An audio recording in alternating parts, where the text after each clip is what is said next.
Good evening, students.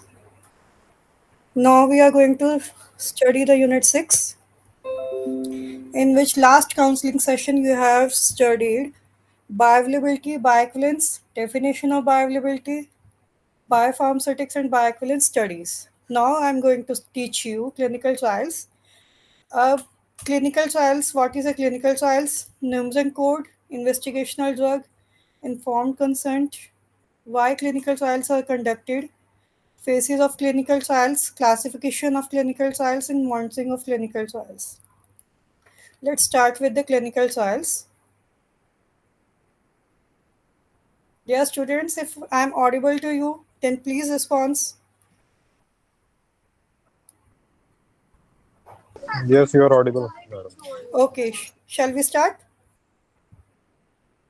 Yes, Okay. Now I'm going to teach you clinical trials. Drugs are used by human beings to be free from disease. जितनी भी drugs हैं हमारी, हम कोशिश करते हैं कि हम वो क्यों बनाते हैं कि जो भी हमारी ड्रग्स है वो डिजीज ह्यूमंस को डिजीज फ्री कर सके और एलिमेंट्स के फ्री कर सके टू प्रोटेक्ट देयर हेल्थ। ठीक है जी, इसके लिए क्या होता है, the unrestricted use of new drug. एक तो इसका मोटिव ये होता है कि ताकि अगर कोई ड्रग ऐसी है कि वो ड्रग यूज़ में नहीं आ रही है या वो मेडिसिन इंसान को या ह्यूमन बीइंग को नुकसान पहुंचा रही है, तो उसको ओवरकम करने के लिए हम क्या करते हैं, क्लिनिकल ट्रायल्स करवाते हैं। Clinical trials are design to ensure that a drug which is use to be by human being. Clinical trials इसलिए किए जाते हैं कि ताकि जो भी ह्यूमन बींग्स हैं उन तक जो भी मेडिसिन पहुंचे वो सेफ और इफेक्टिव हो, for the purpose for which it is designed और मेड, जिसके लिए वो बनाई जा रही है, जिस तक वो पहुंचाई जा रही है, वो सेफ हैंड्स में जा सके और ह्यूमन बींग्स को कोई नुकसान ना पहुंचा सके। In the beginning the discoveries were often based on casual findings test in animals. ज़्यादातर क्या होता है कि हम उनको एनिमल्स पे करवाते हैं, ठीक है जी, थ्रू ट्रायल करवाते हैं, एरर मेथड्स करवाते हैं। Clinical trials the drug is tested in human being, ज़्यादातर ह्यूमन बींग्स पे वो टेस्ट की जाती है to prevent find its risk and benefits. So medicine are old age humanity. और इसका मेन मोटिव क्या होता है कि ये ह्यूमनिटी के लिए की जाता है, ये क्लिनिकल ट्रायल्स प्रैक्टिस करने के लिए किया जाता है। पहले कभी 18th सेंचुरी में होता था, in early days the chemist और apothecary use to test the drug in himself. पहले वो क्या करते थे, जो ड्रग बनाते थे वो अपने ऊपर ही एक्सपेरिमेंट करते थे, रादर वो किसी ह्यूमन बींग पे करें। पर नाउ डेज सिस्टम चेंज हो रहा है। when it was noted that statistic is important to ensure that the drug is effective, जो भी ड्रग है वो इफेक्टिव हो, उसके लिए हम लोग क्लिनिकल ट्रायल्स करते हैं। It became necessary to test the drug in insufficient number of peoples. Even in the early part of the 19th century, 18th century में तो वो अपने ऊपर करते थे। 19th सेंचुरी में क्या हुआ, ह्यूमन क्लिनिकल स्टडीज पे होने लगी, was not conducted in a specific manner. Scientific manner को ध्यान करते हुए ये करा गया। ठीक है जी, सर्टेन वनरेबल ग्रुप्स और categories of people like slaves, poor और अनएजुकेटेड सेक्शंस के जो ट्राइब्स थे, ज़्यादातर ये किन पे परफॉर्म होने लगी, उन लोगों पे परफॉर्म होने लगी जो जैसे गरीब हैं, किसी के यहाँ नौकर हैं, अनएजुकेटेड सेक्शंस अनपढ़ हैं या ट्राइब्स हैं, उनको बुलाकर उनके ऊपर ये परफॉर्म स्टडीज़ की जाने लगी। इन 1920-30 सम डॉक्टर्स और साइंटिस्ट इन यूरोप, जो यूरोप में थे या यूएस में थे, उन्होंने क्या किया, कुछ ड्रग्स ना जिप्सीज पर या ट्राइब्स पर स्टार्ट कर दी फोर्सफुली। पहले बिना उनकी इच्छा जाने बगैर उनके ऊपर करने लगे। Even in the recent past research were conducting clinical trials without telling the people and patient involved in the studies, intentionally hiding many aspects of the studies. Today a new drug can be approved for human use। ठीक है जी, अभी तक जो मैंने यहाँ पे clinical trials के बारे में बताया, अगर किसी को प्रॉब्लम है तो बताइए। ठीक है जी, कोई प्रॉब्लम है तो बताइए।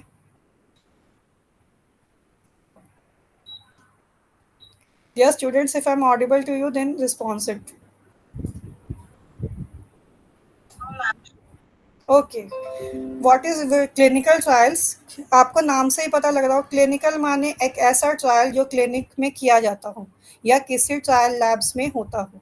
क्लिनिकल ट्रायल्स को हम शॉर्ट फॉर्म में सीटी भी बोलते हैं।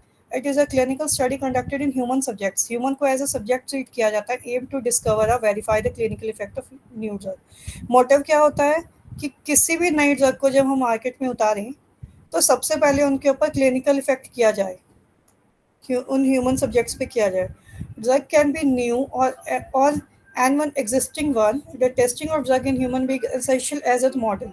उनको क्या करते हैं, जो ह्यूमन बींग्स होते हैं उन्हें एज अ सब्जेक्ट कह लो, एज अ मॉडल कह लो, एज अ मॉडल कह लो, ठीक है, उनको एज अ मॉडल ट्रीट किया जाता है।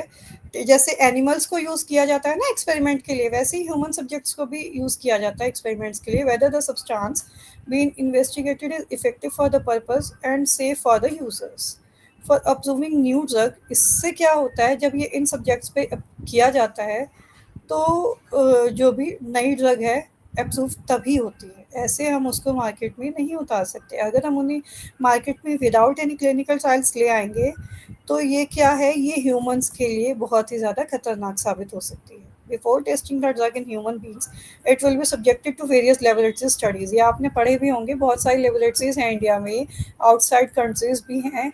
जैसे कि एक रिसर्च सेंटर है, national institute of pharmacy educational research institute है, नाइपर भी बोलते हैं जिसको, जो मोहाली में है।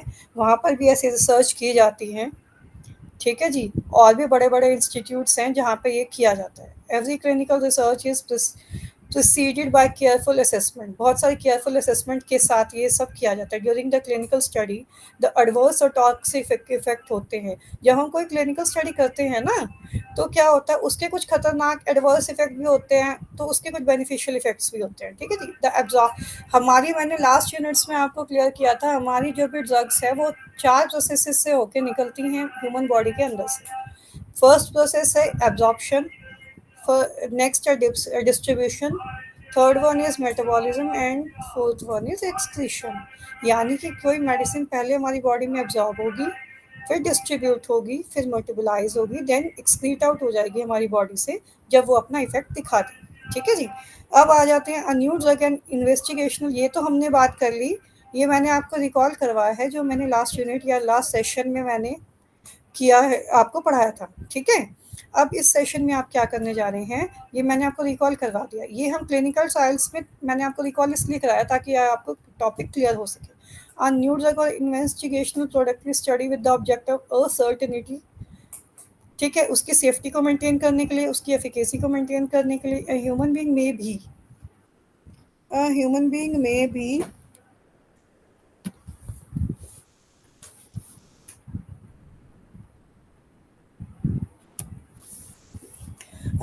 बीइंग में भी ज़्यादातर क्या होता है, जितने भी हमारे हैं उनके ऊपर हम लोग करते हैं इसको परफॉर्म, जिसे ह्यूमन क्लिनिकल ट्रायल्स कहा जाता है, ठीक है।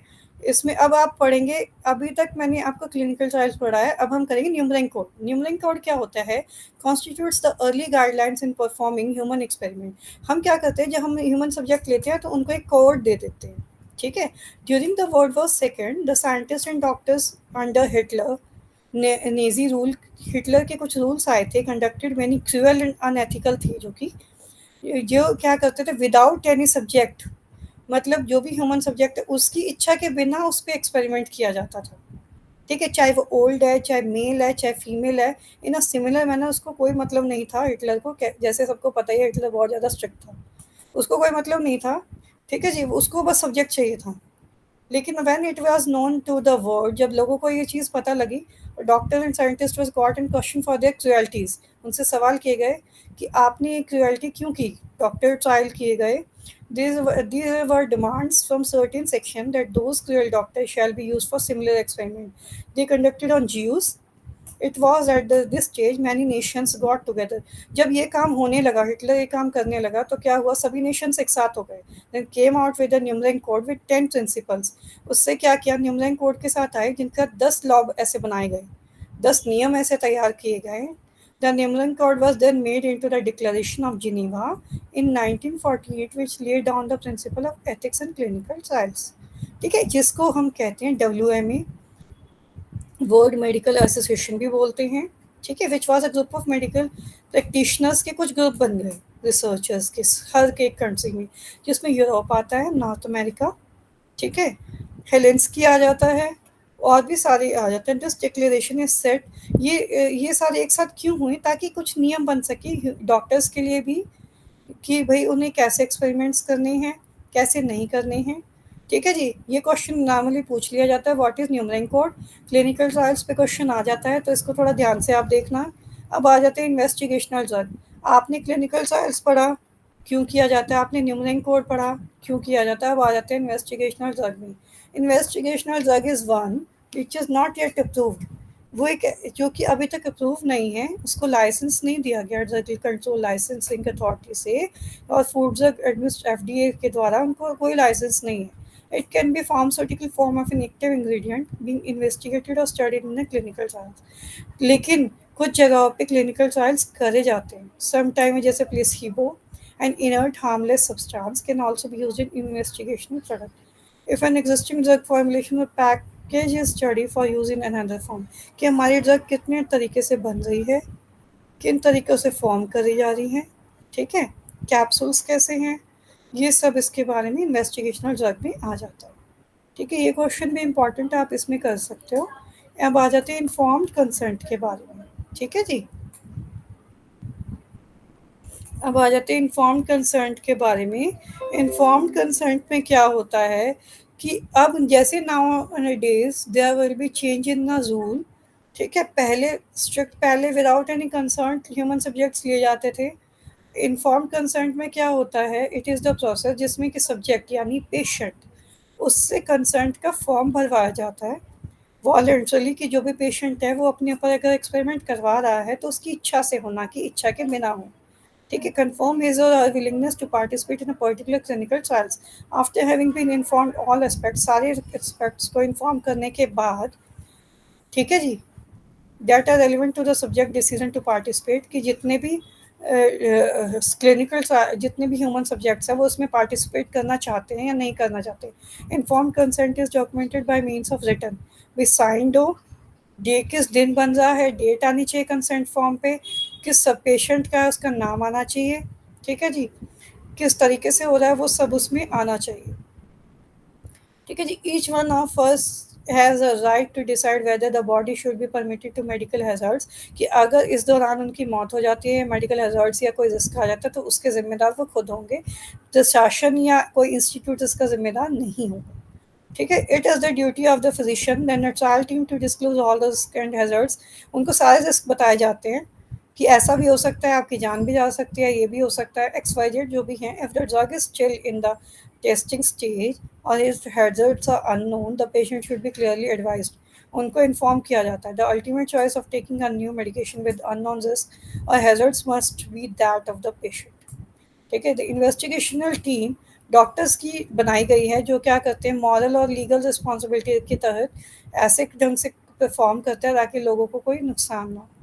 अब आ जाते हैं why clinical trials are conducted. Clinical trials पढ़ लिया, न्यूमरिंग कोड पढ़ लिया, इन्वेस्टिगेशनल के बारे में पढ़ लिया। अब सबसे पहले आप लोगों के भी दिमाग में ये सवाल आएगा कि हम ये करते ही क्यों हैं, करने की ज़रूरत क्या है, क्या रीज़न है इसके पीछे।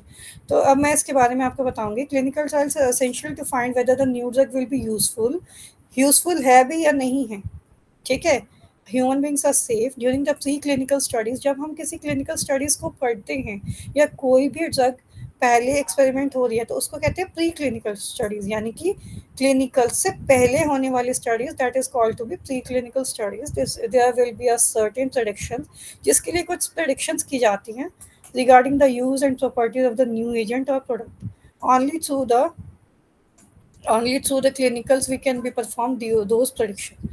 Clinical trials give information regarding the use, उसके इफ़ेक्ट क्या हैं, उसका यूज़ क्या रहेगा, कितनी डोज पेशेंट में जाएगी, अगर कोई एडल्ट पेशेंट है तो कितनी डोज जानी चाहिए, कोई छोटा बच्चा है तो कितनी जानी चाहिए, कोई ओल्ड एज है तो कितनी जाएगी। उसका एक डोजेज रेजिमेंट तैयार किया जाता है, जिसमें कुछ साइड इफ़ेक्ट्स भी हो सकते हैं। It is through the clinical trials that pharmacological properties of drug including it's pharmacokinetics, कि किसी भी ड्रग की फार्माकोकाइनेटिक और फार्माकोडायनेमिक एस्पेक्ट्स जो हैं वो उसके फुलफिल हो सकें।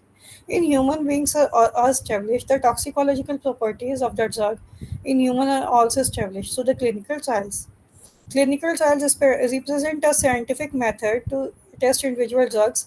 Drugs के अलग अलग procedures से उन्हें test किया जाता है. For the use in human beings, it is discovered to the better way to prevent, detect and treat diseases, illness in man. ठीक है, अब आ जाते हैं faces of clinical trials. Clinical trials के कितने फेसेस हैं, ये इंपॉर्टेंट टॉपिक है, इसको थोड़ा ध्यान से देखना। ठीक है, clinical trials are generally categorize, ये 4 फेजेस में कैटेगराइज किए गए हैं। Depending upon the type of study, हम किस तरीके की स्टडी करने जा रहे हैं उस पर डिपेंड करते हैं। पहले 3 फेजेस आएंगे हमारे human clinical pharmacological trials, that is called to be phase 1। Exploratory trials, that is called to be phase second, confirmatory trials, that is to be phase third, and post-marketing surveillance phase fourth. Let's start with the phase first, human and clinical pharmacology trials. इसमें क्या करते हैं, जो objective है, वो objective मतलब जो human subject है, phase 1 of trials is to determine the maximum tolerated dose in humans और फार्माकोडायनेमिक इफेक्ट्स, एडवर्स रिएक्शन, भी किसकी ड्रग के कितने इफेक्ट हैं, फार्माकोडायनेमिक क्या इफेक्ट है, एडवर्स रिएक्शन होंगे तो क्या होंगे, विद देयर नेचर, इसकी इंटेंसिटी कितनी है, ड्रग का बिहेवियर क्या जाता है जब कोई ड्रग किसी ह्यूमन की बॉडी में जा रही है, कितना इफेक्ट दे रही है कितना नहीं। अब क्या होता है, इसका सिंपल सी बात है, कई बार आपने सुना होगा लोगों से, कोई लोग, कोई पीपल्स कहते हैं, कोई ह्यूमन बींग्स ये बोलते हैं कि हमें तो इस मेडिसिन ने बिल्कुल आराम नहीं किया, तो कोई कहता है हमें तो एकदम से आराम कर दिया। तो वो क्यों होता है, तो किसी की बॉडी में इतनी टेंडेंसी होती है तो कि वो उस मेडिसिन को एक्सेप्ट कर लेती है, और किसी की मेडिसिन में इतनी, किसी की बॉडी में इतनी टेंडेंसी नहीं होती, उसको इफेक्ट नहीं करती, यानी कि वो एडीएमई प्रोसेस से होकर नहीं गुजरती। ठीक है, these studies are often carried out in a healthy adult volunteers using clinical, physiological और biochemical observation। यानी कि क्या है, क्यों नहीं आराम करती, यानी कि फिजियोलॉजिकल और बायोकेमिकल ऑब्जर्वेशन उसकी अलग ढंग की है। At least 2 subjects should be used on each dose. हम क्या करते हैं, जो भी सब्जेक्ट है उस पर 2 डोजेस दिए जाते हैं। ठीक है, phase first trial are usually carried out by investigator से, ठीक है, trained in clinical pharmacological, having the necessary facility to closely observe the monitor the subjects. Those may be carried out at 1 or 2 centers. Phase first study as the first trial in men। ठीक है, अब आ जाते हैं exploratory trial. अब आपको जितनी भी फेस करवाए हैं उनमें कोई प्रॉब्लम है तो बताओ।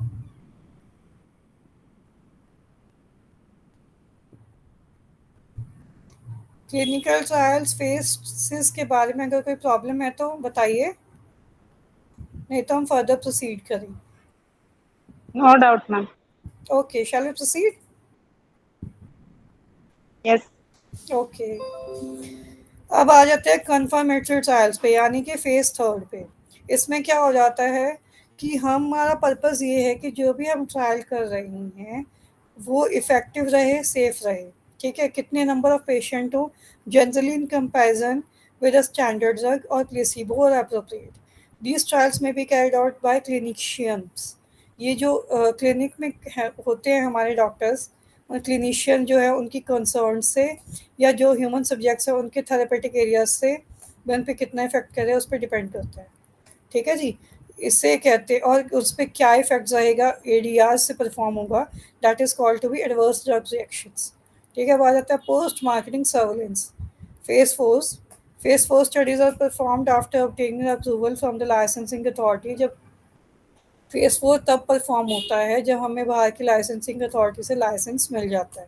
लाइसेंस क्या कहता है, trial in phase four are carried out on the basis of product characteristics on which the marketing authorization are granted, normally in the form of post marketing surveillance। ठीक है जी, assessment of therapeutic value, treatment strategies, safety profile, phase fourth studies should use be the same scientific and ethical standards are applied in the pre-marketing study। ये तब किया जाता है जब अगर हमारी कोई भी ड्रग उन सब एस्पेक्ट से परफॉर्म होकर सही निकल गई है तो हम सोचते हैं कि उन ड्रग्स को हम क्यों ना मार्केट में ले आए। ठीक है, जिसको हम कहते हैं प्री, उसको लाने से पहले हम उसके ऊपर भी कुछ प्री मार्केटिंग स्टडीज़ करते हैं जो कि फेज फोर के अंदर आता है। अब आ जाता है क्लासिफिकेशन ऑफ क्लिनिकल ट्रायल्स। पहला है treatment trials, prevention trials, screening of trials, supportive trials. ठीक है जी, ट्रीटमेंट ट्रायल्स में क्या है कि new treatment, new approaches, market combination of new drug आ जाते हैं। प्रिवेंशन ट्रायल्स में, prevention trial are design to find better ways to prevention of disease. उसमें हम क्या करते हैं, नए नए तरीके ढूंढते हैं कि किससे हम डिजीज़ को प्रिवेंट कर सकें। स्क्रीनिंग ट्रायल्स में क्या करते हैं, हम लोग स्क्रीनिंग ट्रायल्स में कुछ मेथड्स यूज़ करते हैं ताकि हम डिजीज़ को डिटेक्ट कर सकें। सपोर्टिव ट्रायल्स में आ जाते हैं better quality of life by providing ways to improve comfort और सेटिस्फेक्शन। हम कितना कंफर्ट कितना मिल रहा है पेशेंट को, या कितने ड्रग्स हमें कितना सेटिस्फाई कर पा रहे हैं पेशेंट्स के ऊपर। ठीक है जी। अब आ जाते हैं ओपन ट्रायल्स और कंट्रोल ट्रायल्स। ओपन ट्रायल्स में क्या हो जाता है, सिंपल एक सेटअप बताते हैं हम लोग to have an important role to play in the initiating studies of participating therapeutic diagnosis. ठीक है जी। In open studies, all the participants of trial are aware of the identity of treatment being followed. इसमें क्या है, phase first को लेकर हम लोग इस ट्रायल्स को परफॉर्म करते हैं। It helps to give information regarding how the drug work. इसमें हम ये बताते हैं कि ड्रग हम कैसे काम कर रही है, इफेक्ट कितना दे रही है, एडवर्स इफेक्ट कितना है। ठीक है। कंट्रोल ट्रायल्स में क्या हो जाता है, हम लोग पेशेंट्स को दो इक्वल ग्रुप्स में बांट देते हैं। ठीक है। यानी सपोज 10 और 10 पेशेंट्स का ग्रुप बांट देते हैं। Two groups will be grouped into two, one group will have the trial treatment. हम लोग क्या करते हैं, नए सब्सटेंस को उनके ऊपर ट्राई करवाते हैं। अदर ग्रुप में हम क्या करते हैं, स्टैंडर्ड ट्रीटमेंट्स रखते हैं। ठीक है। The group having the trial treatment will be known as the trial group. जिसके ऊपर ट्रायल ट्रीटमेंट होता है और ट्रायल ग्रुप में आ जाता है, जिसके ऊपर वैसा ट्रीटमेंट होता है उसको स्टैंडर्ड ग्रुप या कंट्रोल ग्रुप के रूप से कहा जाता है। In randomized the patient are randomly selected, randomly select किए जाते हैं, एलोकेट किए जाते हैं, उनको सब बताया जाता है। ठीक है। कि एज ग्रुप उनका मैटर होता है, क्या एज है, सेक्स कितना है, क्या है, हेल्थ कंडीशन उनकी क्या है। It can be done either with the help of computer by giving certain selection techniques उनको दी जाती हैं। Will be avoid biased in selection of patient. In crossover, the patient in is on controlled and a group of patient is selected and given two or three regimens में दिया जाता है। ठीक है जी। इसमें आ जाते हैं पेयर्स आ जाते हैं। जैसे कुछ पेयर्स ले लिए पेशेंट्स के, जैसे मैंने बताया ना कि 10 पेशेंट्स का ग्रुप हो जाता है। ठीक है। एक को कंट्रोल ट्रायल कहते हैं, दूसरे को सब्जेक्ट ट्रायल कहते हैं। अब आ जाते हैं मॉनिटरिंग ट्रायल पे भी। ये तो हमें पता लग गया, हमने डिवाइड कर दिया, उनको दवाइयाँ भी दे दी हैं, मेडिसिन प्रोवाइड कर दी हैं, इफेक्ट क्या रही पता। अब हम देखेंगे, मॉनिटर करेंगे। क्लिनिकल ट्रायल्स जो हमारा प्रॉपर है scientific, it is essential to have a monitoring system for its conduct. उसका मॉनिटरिंग सिस्टम क्या है, क्या फैक्टर्स इफेक्ट करते हैं, सेफ्टी कितनी है, कंप्लायंस क्या कहता है। ठीक है। And proper documentation are important in the governance of clinical trial program. कुछ क्लिनिकल ट्रायल्स के प्रोग्राम के अकॉर्डिंग हम लोग उसमें सब्जेक्ट्स को लेकर चलते हैं। ठीक है। Patient should be informed by educated regarding the study. Informed consent in writing is essential to conduct clinical trials.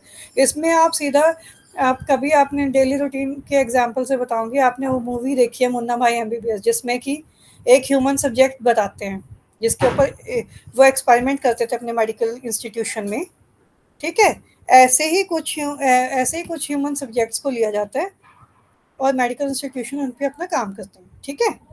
अब आ जाते हैं, जब उन पे हम लोगों ने कर लिया, अब आ जाते हैं क्लिनिकल ट्रायल की रिपोर्ट भी आएगी। क्लिनिकल ट्रायल की रिपोर्ट जो है रिटन डिस्क्रिप्शन में आती है कि कौन सा पेशेंट है, कितनी उस पर डायग्नोस्टिक किया गया है, क्या उस पर इफेक्ट था, और स्टैटिस्टिकल डिस्क्रिप्शन दी जाती है, ट्रायल्स किए जाते हैं। ठीक है। Drug is found superior to the placebo, we can conclude that the drug is effective if the drug is more effective than the existing approved drug. अगर हमारी ड्रग एग्जिस्टिंग अप्रूव्ड ड्रग यानी कि standard control से ज़्यादा effective है, then we can reasonably assume that the drug is more useful. उसको हम लोग more useful काउंट करते हैं। If the toxicity is less effective, one can reasonably recommend such drugs. ठीक है। हम उस ड्रग को फिर रेकमेंड कर देते हैं फर्दर। अब आ जाता है GCP, that is called to be good clinical practices. ठीक है। जब भी कोई लैबोरेटरी में या किसी इंस्टीट्यूशन में कुछ ऐसा वर्कआउट या रिसर्च होते हैं, उनको वो GCP से स्टैंडर्ड होकर तभी होते हैं। Good clinical practices is standard for the design conduct performance monitoring. इसमें क्या है, कुछ सब्जेक्ट से लेकर चलते हैं। सबसे पहले ड्रग डिज़ाइन होगी, फिर कंडक्ट होगी। ठीक है जी। फिर परफॉर्म होगी, फिर मॉनिटरिंग होगी, ऑडिटिंग होगी, रिकॉर्डिंग होगी, एनालिसिस होगी, फिर रिपोर्ट तैयार की जाएगी। ठीक है जी। उसके बाद आ जाते हैं जब हम फिर प्रोडक्ट की एश्योरेंस होती है। ये आपके क्वेश्चंस आ जाते हैं, what are the advantage of clinical trials. ठीक है। इसी के साथ आपकी यूनिट 6 कंप्लीट हो चुकी है।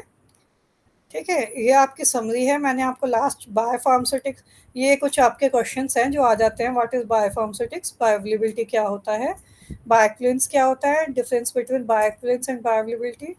ठीक है, पहले मैं बता चुकी हूँ। When a drug is available to the biological system that is called to be bioavailability.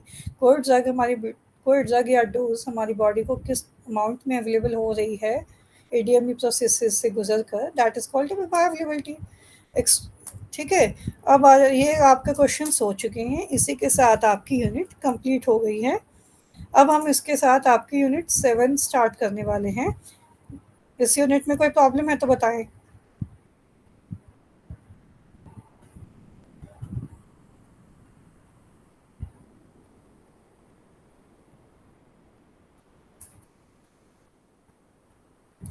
With in 5 No minutes. doubt, ma'am. Okay, with in 5 minutes हम यूनिट 7 स्टार्ट कर रहे हैं।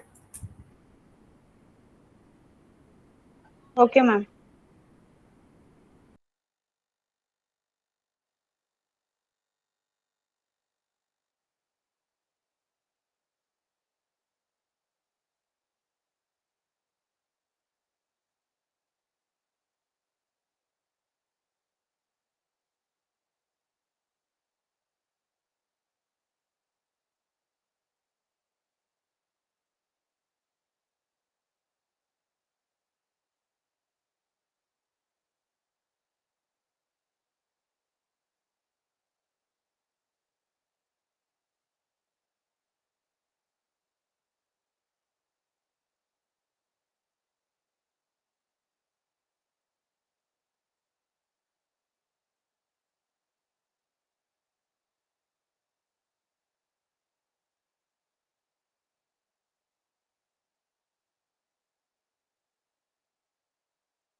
Let's start with the biopharmaceuticals.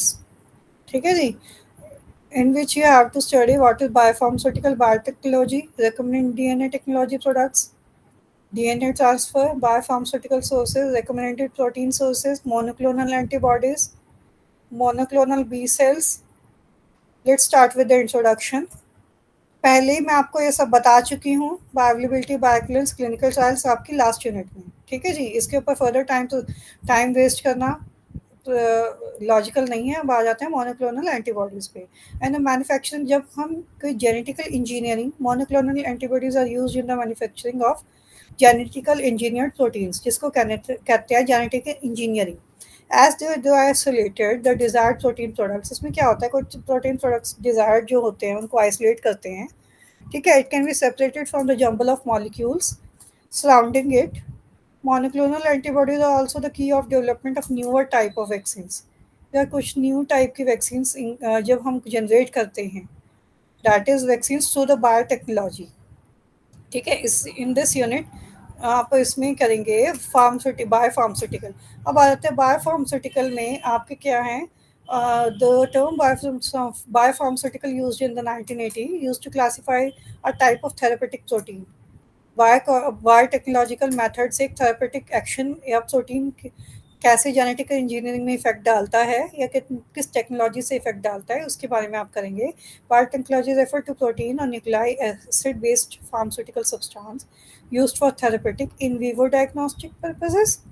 ठीक है, इसमें क्या होता है, जो इन विवो भी करते हैं, which are produced by direct extraction और नेचुरल बायोलॉजिकल सोर्सेज की हेल्प से किया जाता है। इसमें आपके कुछ फेजेज़ आ जाते हैं, ये आपके सामने एक डाटा या टेबल आ रही होगी चार्ट, इसमें आ जाता है देखो इंसुलिन है, ह्यूमन इंसुलिन, ठीक है? फिर इसका रैशनली आ रहा है, बायोलॉजिकल अल्टरेशन आ रही है कि उनको मॉडिफ़ाई कैसे करते हैं।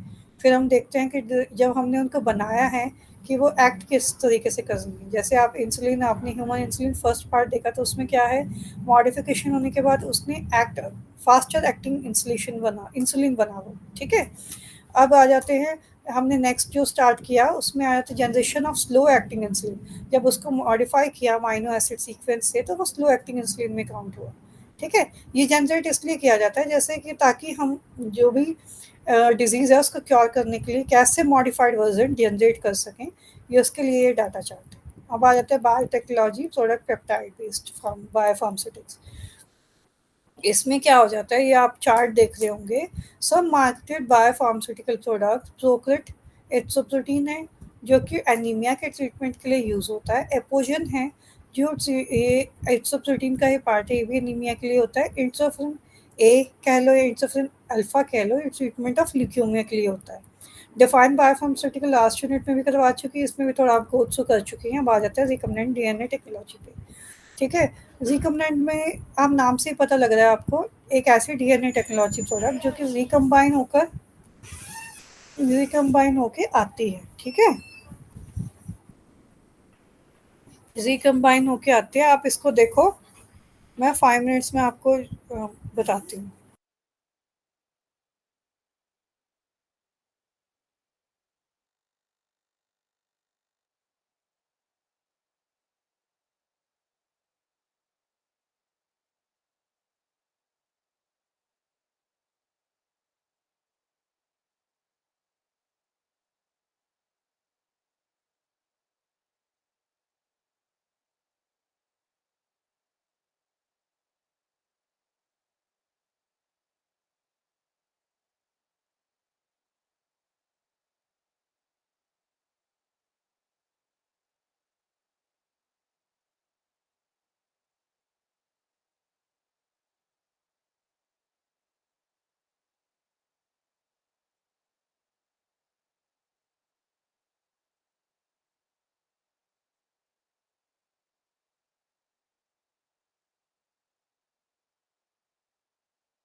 Ma'am,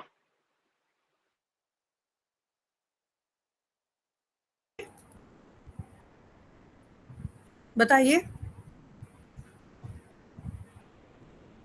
yes, ma'am. I don't have any doubt. Okay.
लिए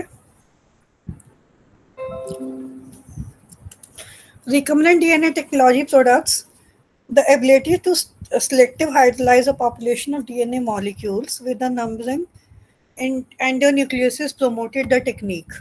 ठीक है, of joining two different DNA, दो डीएनए को जब कंबाइन करते हैं, नाम से ही पता लग रहा है कि वो डीएनए को रिकंबाइन कर कोई डीएनए टेक्नोलॉजी को प्रोडक्ट को तैयार करना, ठीक है, that is called recombinant DNA technology product, ठीक है। इसमें साफ इसके साथ भी आपको दिख रहा है, two different DNA molecules together termed as recombinant DNA technology, ठीक है। Recombinant DNA technology allows the removal of specific piece of DNA out of a larger more complex molecule, एक कॉम्प्लेक्स बना दिया जाता है ताकि वो डीएनए तैयार हो सके विद डीएनए फ्रैगमेंट्स के साथ from bacteria combined with fragments from human, ताकि वो ह्यूमन वायरस से कनेक्ट होकर और इफेक्ट डाल सके, उसको किल कर सके। The ability to join two different pieces of DNA together at specific sites within the molecule is achieved by the use of two enzymes, namely restriction endonucleases and DNA ligase. The deliberate genetic modification of an organism, genetic information become feasible with the development of DNA recombinant technology. This technology involves the fusion of any DNA fragment with DNA molecule. DNA molecules DNA fragments के साथ जब एक combined form बना लेते हैं और human virus पे effect डालते हैं, उस डिजीज पे अटैक करते हैं और उसको किल कर देते हैं। ये टेक्नोलॉजी इसलिए बनाई गई है, ठीक है। इसके ऊपर भी क्वेश्चन आ जाता है, अब आ जाता है क्लोनिंग वेक्टर्स के ऊपर। क्लोन बनाए जाते हैं। A number of viruses have been used as a vector, including bacterial viruses, insect viruses, mammalian retroviruses. Most commonly used होता है बैक्टीरियल वायरसेस, जिसको बैक्टीरियोफेज भी बोलते हैं, ठीक है। Retroviruses are RNA viruses that contain reverse transcriptase, जो कि कैटलाइज हो जाते हैं आरएनए जीनोम और डीएनए रिट्रोवायरसेस के साथ, ठीक है। प्लाज्मिड्स होते हैं, plasmids are another commonly vectors, ये भी एक वेक्टर का काम करते हैं बायोटेक्नोलॉजी में। Plasmid is a small circular extra chromosomal DNA molecule that can replicate independently in the host E cell, जिसको ई कोलाई भी बोलते हैं। DNA which is to be cloned is inserted into the plasmid containing an antibiotic resistance gene. After incubation of recombinant plasmid with bacteria cells, modified cell can be selected by their ability to grow in the presence of antibiotic, ठीक है। ज़्यादा से ज़्यादा bacteria produce किए जाते हैं enzymes, और इनको रिकॉग्नाइज किया जाता है, क्लीव किया जाता है डबल स्टैंडर्ड डीएनए के साथ, ठीक है। उनके पेयर बनते हैं और तब उसको इफेक्टेबल एक प्रोडक्ट तैयार किया जाता है, ठीक है। अब आ जाते हैं isolation and cloning of fragments पे। As DNA molecules are long linear fragile in nature, they can be easily fragmented by passing the DNA suspension through a syringe needle. DNA can also be fragmented by restriction enzymes. Fragmented DNA is either separated by electrophoresis, first inserted into a vector, or cloned. In electrophoresis, the molecules are separated on the basis of their charge, size and their influence of applied electrical field provide करके, charge करके, isolate करके, तब उस पर काम होता है, ठीक है। अब आ जाते हैं डीएनए ट्रांसफर पर। The recombinant DNA to be cloned can be inserted into the host cell.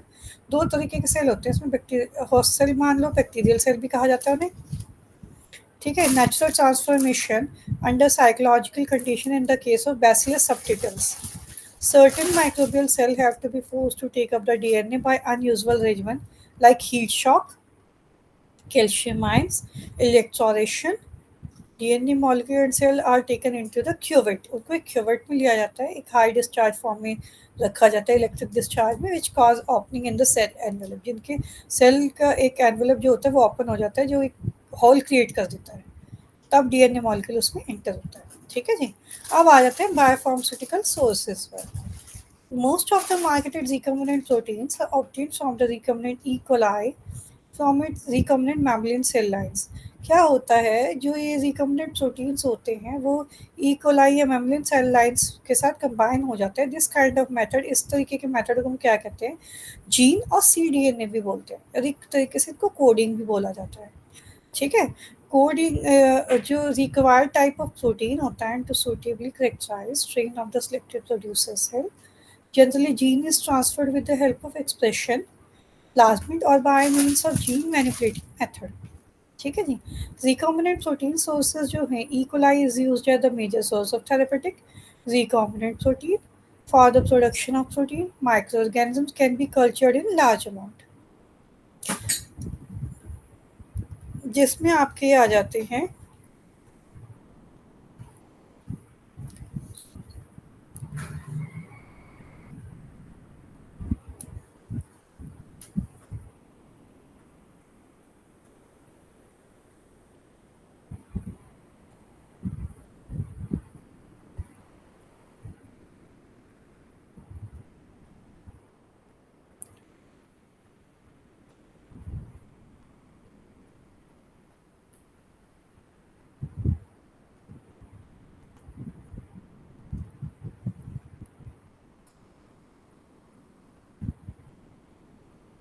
आता है fungi yeast, E coli, transgenic animal, animal cell culture, insect cell culture. इसके कुछ टेबल हो जाती है, आपको दिख रही होगी। ई कोलाई का interference alpha, E coli biopharmaceutical source है, किससे प्रोडक्ट बनती है, ठीक है जी। इंटरफेरन जो है अपना E coli with Chinese hamster ovary से, जिसको आईपीए भी बोलते हैं। ये आपको टेबल चार्ट दिख रहा होगा। अब आ जाते हैं जनरल ई कोलाई जो हमारा है, is one of the most commonly use system for producing the heterogeneous system human Humulin, a recombinant human insulin, was the first biopharmaceutical product that was approved for marketing and is produced by the method of genetic engineering. Econize is the one of the biopharmaceutical product that is produced in E. coli. Econize is the recombinant tissue plasminogen activator, जिसको TPA भी short, इसका जो symbol culture है वो ऐसा है। E coli has various advantages, इसके बहुत सारे एडवांटेज होते हैं। पहला है मॉलिक्यूलर बायोलॉजिक पे कैरेक्टराइज कर सकता है, हेटेरोलोगस प्रोटीन्स को ऑब्टेन कर सकता है हाई लेवल पर, सेल ग्रोथ रैपिड बहुत होती है, फर्मेंटेशन टेक्नोलॉजी स्टैब्लिश की जाती है। Various protein are made by Saccharomyces, cerevisiae also approved in the market, example Novolog. अब आ जाते हैं मोनोक्लोनल एंटीबॉडीज़ पर, ये इंपॉर्टेंट टॉपिक है। Monoclonal antibodies are used in the manufacture of genetically engineered protein, genetically engineering as the isolate the desired protein product so that it can separate it from the jumble of molecules surrounding it। इसके साथ क्या होता है, isolate करता है desired protein के साथ और एक मॉलिक्यूल का एक कहते हैं ना एटमॉस्फेयर सा बना लेता है, सराउंड कर लेता है उसको, ठीक है, जिसके रहते हुए वैक्सीन्स को तैयार किया जाता है। वैक्सीन्स तो बायोटेक्नोलॉजी तैयार होती है विद ग्रोइंग एक्सपीरियंस। बहुत सारे साइंटिस्ट उसमें इंक्लूड होते हैं। सभी को पता है कि जब कोई नई नई प्रोडक्ट को लेके आते हैं, इनोवेट करते हैं, तो बहुत सारी रिसर्चेज होती हैं जो कि जेनेटिकल इंजीनियरिंग फॉर्म में भी होती हैं। वो जो बहुत सारे साइंटिस्ट हैं has devised for sophisticated variants लिए जाते हैं मोनोक्लोनल एंटीबॉडीज़ के, ठीक है, जिससे कि वो इसको तैयार करते हैं। Human monoclonal antibodies can B used in the therapy without risking an immune reaction that can occur due to the mouse protein. Scientists have also succeeded in humanizing mouse antibodies, incorporating it by splicing the mouse genes responsible for the highly specific antigen recognizing portion, ठीक है। अब आ जाते हैं monoclonal beta cells पर। Beta cells hybridoma are polyploidy भी बोलते हैं इसको, cell derived by the fusing B cells, myeloma cells. One B cell secretes and one specifies of antibodies. Two desirable properties जो होती हैं, स्पेसिफिक एंटीबॉडी सिक्रीशन कॉन्टिन्यूसली वो secrete करता है और एक एक कॉन्टिन्यूसली सेल को डिवाइड करता है into fused hybridoma cell derived by the fusion of myeloma cells. वो माइल्यूमा सेल्स से जनरेट होता है, ठीक है। स्प्लीन सेल्स कह सकते हैं उसको, which is obtained from the mouse immunise, mouse से इम्यूनाइज होता है विद डिजायर्ड, उनसे कुछ एंटीजेंस लिए जाते हैं। इससे through the organ transplant striated with the rejection, cement bone marrow की अगर किसी को दिक्कत है तब ट्रांसप्लांटिंग के लिए ये सब किया जाता है।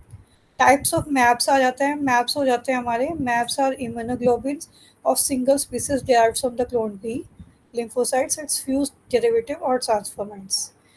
इसमें आ जाता है आपके monospecific maps, biospecific map, chimeric maps आ जाते हैं, ठीक है जी। These maps are bivalent from belonging to the Algae class of immunoglobulins, ठीक है जी। ये आपके क्वेश्चंस पूछ लिए जाते हैं। Name the different type of maps क्या होते हैं, अब आ जाते हैं, जब आपने ये तो देख लिया कि जनरेट होते हैं, प्रोडक्शन कैसे की जाती है। हाइब्रिडोमा टेक्नोलॉजी के साथ ये सब प्रोड्यूस किया जाता है, जिसमें कुछ स्टैंडर्डाइज एंटीबॉडीज़ होती है, कुछ ऐसी होती हैं जिन पे काम किया जाता है। ठीक है, such antibodies can be made in unlimited amount में बनाई जाती हैं, जिसमें कुछ साइंटिस्ट जो हैं उन्होंने कभी पहले इस पे काम किया था। जैसे कॉलर है, 1974 में किया था। उन्होंने क्या किया था, लिम्फोसाइट्स माउस को लेकर उसके ऊपर वर्क किया था। ठीक है, फिर बहुत सारे साइंटिस्ट, किसी ने शीप पे किया है, किसी ने उसमें से माइलोमा सेल्स को जनरेट किया था। ठीक है, ऐसे ही इस प्रोडक्शन जो होते हैं, साइंटिस्ट उस पे किसी न किसी प्रोडक्ट पे या किसी न किसी सब्जेक्ट से ये सब डिराइव करके करते हैं। हाइब्रिडोमा मैन्युफैक्चरिंग प्रोसेस में क्या होता है, hybridoma is defined as the hybrid cells, वो हाइब्रिड सेल्स जो कि एंटीबॉडीज से फ्यूजन करके निकाले जाते हैं, या जो कि ट्यूमर सेल्स के लिए बनाए जाते हैं, are use to culture continuously a specific monoclonal antibody. Due to hybridoma technology, scientists are now able to obtain in quantity substance secreted by cells of the immune system. Both antibodies and lymphokines, the ready supply of these materials are revolutionized. जिसमें hybridoma technique भी होती है, इसमें pure और uniform antibodies ली जाती है against a specific antigen. A hybridoma is created by using fusing two cells. ठीक है, long liver cancerous immune cells जो होते हैं with a single membrane, resulting hybrid cells can be cloned, इसमें क्लोनिंग की जाती है। ठीक है जी, products many identical offsprings each of these daughter clones बनाए जाते हैं, can secrete over long period of time. ठीक है जी, the immune cell products and beta cells hybridoma secretes a single specific antibodies. Hybridoma are the hybrid cells जो कि cancer disease के लिए काम करते हैं, with antibody producing sales from immunised donor animal लिया जाता है उसमें। ठीक है, सच मोनोक्लोनल एंटीबॉडीज जो हमारी है, वो क्या करती है, उसका काम क्या है, डिजीज से प्रिवेंट करना, डिजीज को डिटेक्ट करना, उस पर ट्रीट करना। ठीक है जी, ये कई सेल्स को लेकर बनाया जाता है, beta cell, B cells, T cells. We can be use to the identify the different type of leukoma, leukemia को डिटेक्ट करने के काम करते हैं, लिम्फोमास को डिटेक्ट करने का ही काम करते हैं। Maps are used quantitating the number of beta cells and helper T cells को लेकर ये बनाए जाते हैं। Monoclonal antibodies are being used to track cancer antigens को ट्रैक करने का काम करते हैं। ठीक है जी, प्रोडक्शन जान लिया आपने, ये भी जान लिया किस तरीके से बनाए जाते हैं ये। इस अब आ जाते हैं, इसके साथ आपकी यूनिट 7 कंप्लीट हो गई है। इसमें आपने पढ़ा है समरी, बायोफार्मास्यूटिकल। ठीक है जी, ड्रग की डिलीवरी क्या होती है, उसकी थेरेपेटिक क्या होता है। ठीक है, बायोफार्मास्यूटिकल किसे कहते हैं, क्लिनिकल ट्रायल्स पे क्या काम होता है, रिकॉम्बिनेंट डीएनए किसे कहते हैं, मैप्स क्या होता है, monoclonal antibodies, recombinant DNA techniques किसे कहते हैं। इसी के साथ आपकी यूनिट 7 कंप्लीट हो रही है। विद इन 5 मिनट्स मैं यूनिट 8 स्टार्ट करने वाली हूँ। ठीक है जी, इसमें किसी को प्रॉब्लम है तो बताओ।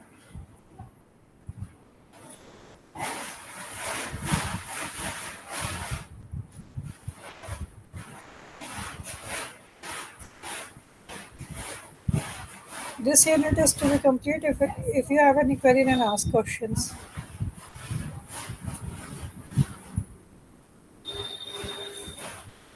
Okay, I'm starting with Unit 8 within 5 minutes.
Let's start with the Unit 8 Cosmeceutical, in which you have to study introduction, objective, cosmetic and its history, classification of cosmetic skin, cosmetic for skin, skin colorants, cosmetic of hair for hairs, nail cosmetic to dental products. Let's start with the introduction. The marketing of pharmaceutical products include marketing of all cosmetics. Cosmeceutical term ही ये कहती है कि वो products pharmaceutical वो products जो कि cosmetics में हमारे मतलब ह्यूमन की जो ये कह लो आप जो कॉस्मेटिक फार्मास्यूटिकल वो प्रोडक्ट जिसमें कि ऑल कॉस्मेटिक्स इंक्लूड हो जाता है, that is called to be cosmeceutical. ठीक है. Cosmetics is defined as the drug and cosmetic act के थ्रू ये आया है. Means article meant to be reserve to poured sprinkled, एक ऐसी प्रोडक्ट्स जो कि हमारी स्किन पे रब की जाए, पोर की जाए, स्प्रिंकल की जाए, स्प्रे की जाए, introduce into the otherwise apply to the human body और any part there for cleansing. एक ऐसी चीज़ जो कि ह्यूमन की बॉडी को क्लींस कर सके, ब्यूटिफाई कर सके, प्रमोटिंग अट्रैक्टिवनेस और ऑल्टरिंग द अपीयरेंस. किसी भी ह्यूमन की बीइंग का या किसी भी पीपल का कोई ह्यूमन अपीयरेंस में कोई भी प्रॉब्लम है या कैसे वो अट्रैक्टिव बना सके अपने आप को, उसको करने के लिए कॉस्मेटिक्यूटिकल में कॉस्मेटिक प्रोडक्ट्स आई हैं. ठीक है. All the cosmetics are covered under counter products. इनको हम काउंटर प्रोडक्ट्स भी कहते हैं. अनलाइक द मेडिसिन, ये मेडिसिन तो नहीं होती. ठीक है. These cosmetic are marketed through the retail chemist shop से सब मिल जाता है, जनरल स्टोर से. ठीक है. Hence, the cosmetic are distributed through the pharmaceutical distribution channel as well as FMCG distribution channel. अब आ जाता है cosmetics and it history. Cosmetics क्या होता है? ग्रीक वर्ड से बना हुआ है ये. Kosmetikos which means to be adorn. Adorn का मतलब होता है कि ह्यूमन के फेस पे या ह्यूमन के किसी भी बॉडी पार्ट पे कोई ये कह लो आप अपीयरेंस में कोई दिक्कत है तो उसको उसको ओवरकम करना या एडॉन करने को, that is called to be kosmetikos. उससे ही ये वर्ड आया है कॉस्मेटिक. ठीक है. Since that the time any material use for beautification, beautification करने के, सुंदर बनाने के काम, सबको कॉस्मेटिक्स से सबको पता है, सबको माइंड में एक इमेज क्लियर हो गई है कि सुंदर बनाना. ठीक है. And improvement of appearance is known as cosmetic. The art to don once on body, उसके लुक्स को इम्प्रूव करना. उसके ट्राइबल डेज में तो क्या होता था, जितने मेल फीमेल थे उनमें कोई were equal competitor. Improvement of appearance में वो क्या करते थे, अपने आप को डेकोरेट करने के लिए एनिमल के पार्ट्स ले लेते थे, या आदिवासी होके कभी आपने इमेजेस देखी भी हैं, टीवीज में भी देखी है. पैसे वो क्या करते थे अपने आप को, उनको बेचारों को नहीं पता था कुछ भी. वो क्या करते थे, या तो इंसान में या तो क्या एनिमल के पार्ट से अपने आप को डेकोरेट करते थे, या वेजिटेबल्स की लीव से, पत्तों से अपने आप को ढका करते थे. वो क्योंकि उनके लिए कॉस्मेटिक्स की यही परिभाषा थी. While women did so by wearing any coloured stones, से उन्होंने माला बना ली, या फूल बालों में फूल लगा लिए, या नेक पे अपने फ्लावर्स लगा लिया, रिस्ट में पहन लिया. ठीक है. क्योंकि उनके लिए फेस को, बॉडी को मॉडिफाई करने का, यानी कि अपने आप को सुंदर बनाने का यही एक तरीका था पुराने समय में. At the latest stages they employed coloured earth for faces body. फिर उन्होंने अपने चेहरे रंगने शुरू किए. उन्हें लगा कि हम इससे और खूबसूरत लगेंगे. ठीक है. बैंगल्स आई, बैंगल बनानी शुरू करी, नेकलेसेस पहने. ठीक है. धीरे धीरे जैसे सिविलाइजेशन डेवलप होने लगी, as well as shell of various kind, उन सब का नेचर ने पार्ट ले लिया. नेचर ने पार्ट कैसे लिया कि जो भी हमारी ह्यूमन हर्ब्स हैं उससे ब्यूटिफिकेशन होने लगा. ठीक है जी. जैसे आई शेडो, लैम्प ब्लैक, यानी कि जैसे हल्दी है, टर्मरिक है, उसको यूज़ करने लगे अपने आप को ब्यूटिफाई करने के लिए. ठीक है. The use of cosmetic in ancient Egypt, जो क्लियोपैट्रा है, हैज़ बीन लॉन्गर, मतलब वो अपनी नोज को सुंदर, मतलब जो होने लगा वो उस तरीके से अपने आप को अपीयरेंस लुक गुड करने लगे. ठीक है. कॉमोडिटीज़ मतलब इस तरीके से वो पहले पुराने समय में ये होता था. फिर जैसे लास्ट 3-4 डिकेड से कॉस्मेटिक का यूज़ कैसे होने लगा कि लोग फीमेल और मेल अपनी पॉपुलेशन को प्रोडक्शन जैसे कि बढ़ते गए लोग, वैसे ही लोगों ने अपने लिए चीज़ें भी और डेवलप कर ली. जैसे हेयर डाइज, पाउडर्स, क्रीम्स आ गए, फीमेल्स के लिए आ गए. ठीक है, कॉस्मेटिक इन जनरल और external preparation are meant to be applied. Cosmetics में वो प्रिपरेशन तैयार कर दी जो कि स्किन पे अप्लाई हो सके, बॉडी पार्ट्स पे अप्लाई हो सके।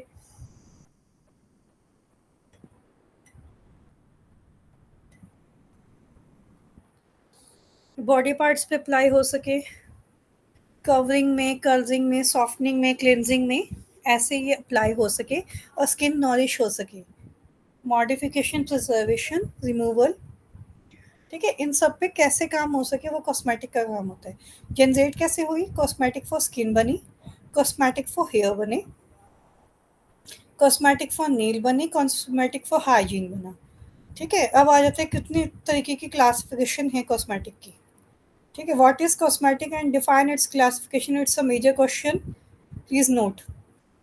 Cosmetic may be broadly classified into four main groups: cosmetic for skin, cosmetic for hairs, cosmetic for nails, cosmetic for hygiene। यहाँ आपको चार्ट दिख रहा होगा, इसमें आपको मैं इसको डिफाइन करूंगी। ठीक है, क्लासिफिकेशन स्किन में क्या आ जाते हैं आपके? कॉम्पैक्ट पाउडर आ जाते हैं, क्रीम्स, लोशन, कॉलरेंट्स आ जाते हैं। ठीक है, फिर पाउडर्स आ जाते हैं, फेस पाउडर हो गए कॉम्पैक्ट पाउडर्स में। क्रीम्स में क्या आ जाते हैं? Vanishing cream, cold cream, purpose cream. Lotions में स्किन लोशन, एस्ट्रिंजेंट लोशन। कॉलरेंट्स में लिपस्टिक, रॉजेस आ जाते हैं।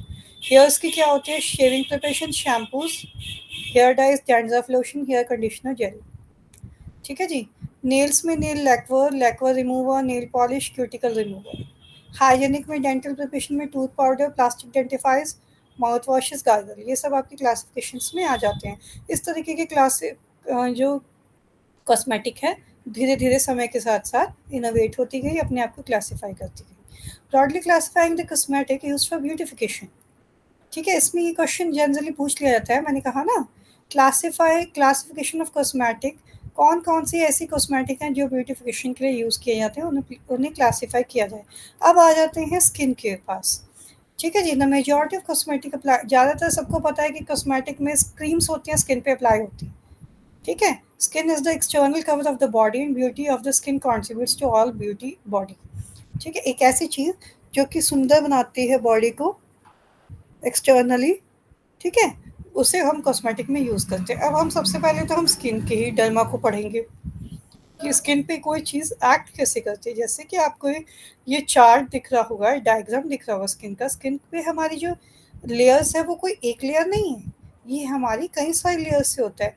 जैसे कि सबसे नीचे होती है सबक्यूटेनियस वेसिकल्चर, फिर होती है सबक्यूटेनियस फैटी टिश्यू, फिर आ जाते हैं आपके डर्मिस, फिर आ जाते हैं लिविंग डर्मिस, एपिडर्मिस आ जाता है। ठीक है, कोई क्रीम कैसे वर्क करती है? जब उस पे हम लगाते हैं तो स्ट्रेटम कॉर्निया से वो धीरे धीरे पेनिट्रेट करके अंदर जाती है। और जो हेयर फॉलिकल्स से, आप कभी ध्यान करना आपकी बॉडी पे, हेयर फॉलिकल के राउंड राउंड एक छेद सा होता है, एक उसमें से भी पेनिट्रेट करके अंदर बॉडी में जाती है, तब वो अपना इफेक्ट दिखाती है। ठीक है, इसीलिए किसी भी ड्रग को हम जब बनाते हैं, मैंने लास्ट आपको बताया पीएच वीएच मैं पढ़ा चुकी हूँ, मैं आपको टीच कर चुकी हूँ। तो पीएच भी तभी डिपेंड करती है, क्योंकि अगर पीएच मेंटेन नहीं होगी तो वो स्किन पे रिएक्ट कर सकती हैं चीज़ें, क्योंकि केमिकल से तो होते हैं जो by heat, light and cold radiation से इफ़ेक्ट कर सकते हैं। ठीक है, ज़्यादातर जो कॉस्मेटिक है उसकी स्किन वेरिएशन होती है 4 to 5.6। ठीक है, द एसिडिक पीएच मैंने बता चुकी हूँ, ये मैं, the acidic pH restrict the growth of pathogen on body surfaces. ठीक है, इस तरीके से स्किन पे चीज़ें जाके इफेक्ट करती हैं। इसमें आ जाते हैं एपिडर्मिस, ठीक है, stratum corneum, stratum lucidum, stratum granulosum, stratum spinosum and stratum germinativum. ठीक है, इसके डायग्राम्स हैं, डर्मिस, एपिडर्मिस, ये मैं आपको जैसे डायग्राम के थ्रू एक्सप्लेन कर चुकी हूँ। इसमें क्वेश्चन आपसे ये पूछ लिया जाता है, what is responsible for classic nature of skin, skin की क्लासिक नेचर क्या है। अब आ जाते हैं कॉस्मेटिक फॉर स्किन। स्किन की कॉस्मेटिक क्लासिफिकेशन में मैं बता चुकी हूँ। इसमें सबसे पहले आपका आ जाता है face powder. Those these are called face powder which is applied, सबको पता है फेस पाउडर यानी कि वो पाउडर जो फेस पे अप्लाई होता है। ठीक है, it is applied to the other parts of body. Powder compacts आ जाते हैं, आपके कैटेगरी आ जाती है स्किन केयर प्रोडक्ट्स की। The body parts are also known as dusting powder भी बोलते हैं, टिल्कम पाउडर भी बोलते हैं। Certain medicated powder are mixed with active medicament to prevent microbial growth on skin. ठीक है, इसमें क्या होता है, फाइन पार्टिकल वाला पाउडर होता है जिसमें थोड़ी शाइन होती है, जो जब हम स्किन पे लगाते हैं तो एडियर कर लेता है स्किन पे। ठीक है, जितने सरफेस एरिया उतने सब पे। और उसका मेन काम क्या होता है, स्किन को अच्छा दिखाता है। ठीक है, मेन मेन काम कॉस्मेटिक का क्या है, ब्यूटीफाई करना। ठीक है, इसमें आ जाता है कि फेस पाउडर का यूज़ क्या है, मैं बता चुकी हूँ। स्किन कलर्स में आपके आ जाते हैं, this applied to the skin on the face और लिप्स पे। जो चीज़ हम लिप्स पे लगाते हैं, लिपस्टिक सबको पता है, रॉक्स लगाते हैं। ठीक है, lipsticks is use to impart an attractive colour. Lipstick का काम क्या होता है कि अट्रैक्टिव कलर देती है वो लिप्स पे, ग्लॉसी बनाती है, अपीयरेंस को अच्छा लगाती है, यानी कि बॉडी ब्यूटीफाई कर रही है ना स्किन कलरेंट्स भी। These are basically dispersion of coloring matter in a base consisting of suitable blends of oil, fat or wax. उसमें कुछ वैक्सेस की हेल्प से, कुछ ऑयल्स की हेल्प से वो बनाई जाती है, उसमें कुछ परफ्यूम्स ऐड किए जाते हैं जिससे कि वो प्रिपरेशन तैयार की जाती है। ठीक है, जिन्हें हम आजकल लिप टिंट भी आते हैं मार्केट्स में। ठीक है, कलरेंट्स भी आते हैं जिसमें कि कुछ आयरन ऑक्साइड्स ऑर्गेनिक पिगमेंट्स से बनता है, वाटर सॉल्युबल ऑर्गेनिक कलर्स से। ठीक है, इसमें नॉर्मली जो सॉल्ट्स यूज़ होते हैं, zinc oxide, lanolin, magnesium carbonate, talc, pigments, perfumes are added as per the requirements. ठीक है, अब आ जाते हैं कि कितने तरीके की क्रीम्स होती हैं। Cleansing, foundation, massage, body cream, sunscreen. Cleansing का काम होता है, these are applied to remove facial makeup. इनका काम होता है कि स्किन को क्लीन करती है डस्ट से जो डर्ट हो जाती है उससे। अगर हमने फेशियल मेकअप को किया है और हम उसको रिमूव करना चाहते हैं, उसके लिए भी हम क्लिनजिंग क्रीम्स का इस्तेमाल कर लेते हैं। ठीक है जी, अब आ जाते हैं वैनिशिंग क्रीम। वैनिशिंग क्रीम का काम क्या होता है, वो क्या करती है, हमारे फेस की स्किन पे से जो भी कोई डिसअपियरेंस वाली चीज़ होती है, स्पॉट्स हो गए, कोई एक्नी पिंपल्स हो गए, उनको वैनिश वैनिश माने गायब करना, उसको डिसअपियर करने के लिए वो क्रीम्स तैयार की जाती है। ताकि मेकअप में यही होता है ना कि वैनिश किए जाते हैं हमारे जो भी फेस पे, स्किन पे जो मार्क्स होते हैं, तो वैनिशिंग क्रीम्स यूज़ की जाती है। उसमें जो है आपकी फाउंडेशंस आ जाती हैं। ठीक है जी, ये कंसीलर्स आ जाते हैं, ये सब वैनिशिंग क्रीम के अंडर आते हैं।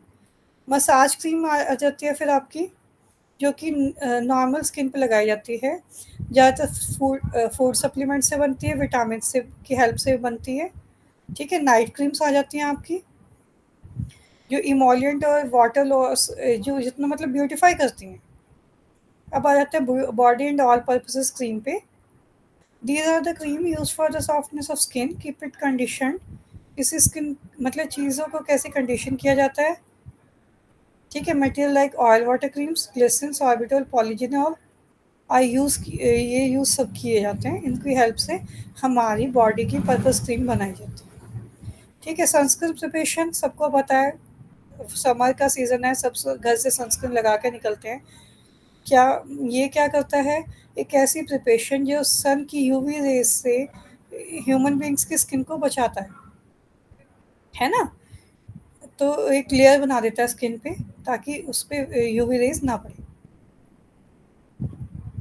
ये सनस्क्रीन का काम होता है। इसमें ज़्यादातर हमारी प्रिपरेशन में आते हैं, ये आ जाता है आपका sunscreen agent, dihydroxy acetone, propylene glycol, alcohol, perfumes, methyl parahydroxy, benzoate, और कुछ मेडिकेटेड भी होते हैं जिसमें कि यूज़ किया जाता है ऑक्टीनोक्सेट। ठीक है, ऑक्सीबेंजोन, और ये इसमें हेल्प से बनाए जाते हैं। इसमें लिखा हुआ ये क्वेश्चन आ जाता है, right the use and content of massage cream. अब आ जाते हैं कॉस्मेटिक फॉर हेयर्स। क्लासिफिकेशन के अकॉर्डिंग मैंने बताया वो कॉस्मेटिक जो हेयर के लिए यूज़ हो सके, हेयर के वाइटल पार्ट्स को ब्यूटीफाई कर सके। ठीक है जी, it is important component for overall appeal of the appearance, personality and good and healthy hair on the head is its action। मैंने कहा ना ब्यूटीफाई करने के लिए। ठीक है, अब आ जाता है functions of hair. Hair protects the scalp. Hair human के स्कैल्प को प्रोटेक्ट करते हैं, किससे, यूवी लाइट से। एक कुशन सा देते हैं। ठीक है, ताकि स्कल पे एकदम से यूवी रेज ना पड़े। ठीक है, आईब्रोज, आई को प्रोटेक्ट करने के लिए आईब्रोज हैं, ताकि कोई भी डस्ट है वो सीधा आईब्रोज पे आती है, डायरेक्ट आंखों पे आने से पहले। ठीक है, फॉरेन पार्टिकल। नॉस्ट्रल्स में भी हेयर्स होते हैं जो कि डस्ट नहीं जाने देते। ईयर कैनाल्स में भी हेयर होते हैं जो कि डस्ट को बाहर ही रोक लेते हैं। ठीक है, हेयर्स का ये काम होता है कि वो प्रोटेक्ट करते हैं। हेयर प्रिपेयर अब ये तो हमें प्रोटेक्ट करते हैं, तो हमें भी तो इन्हें प्रोटेक्ट करना चाहिए। इसके लिए बनाए जाते हैं शैम्पूज़ आ जाते हैं आपके। It is hair cleaning, glossing, conditioning agent. Hairs को ब्यूटीफाई करने के लिए प्रिपरेशन तैयार की जाती है। कुछ एनायनिक सर्फेक्टेंट्स थे। These are basically water based products containing surfactants. Some additional substance, the water-based product has the advantage of easy removable। मतलब कुछ भी डर्ट रिमूव करने के लिए शैम्पूज यूज़ किए जाते हैं हेयर्स पे। इसका the shampoos have the side effect that hair get dried. कई बार क्या होता है, कुछ शैम्पूज ह्यूमन बींग्स को सूट नहीं करते, तो उससे हेयर ड्राई हो जाते हैं। हैंस प्रॉपर उसके लिए क्या होता है कि कंडीशनिंग एजेंट्स भी आते हैं जो कि हेयर्स को कंडीशन करते हैं।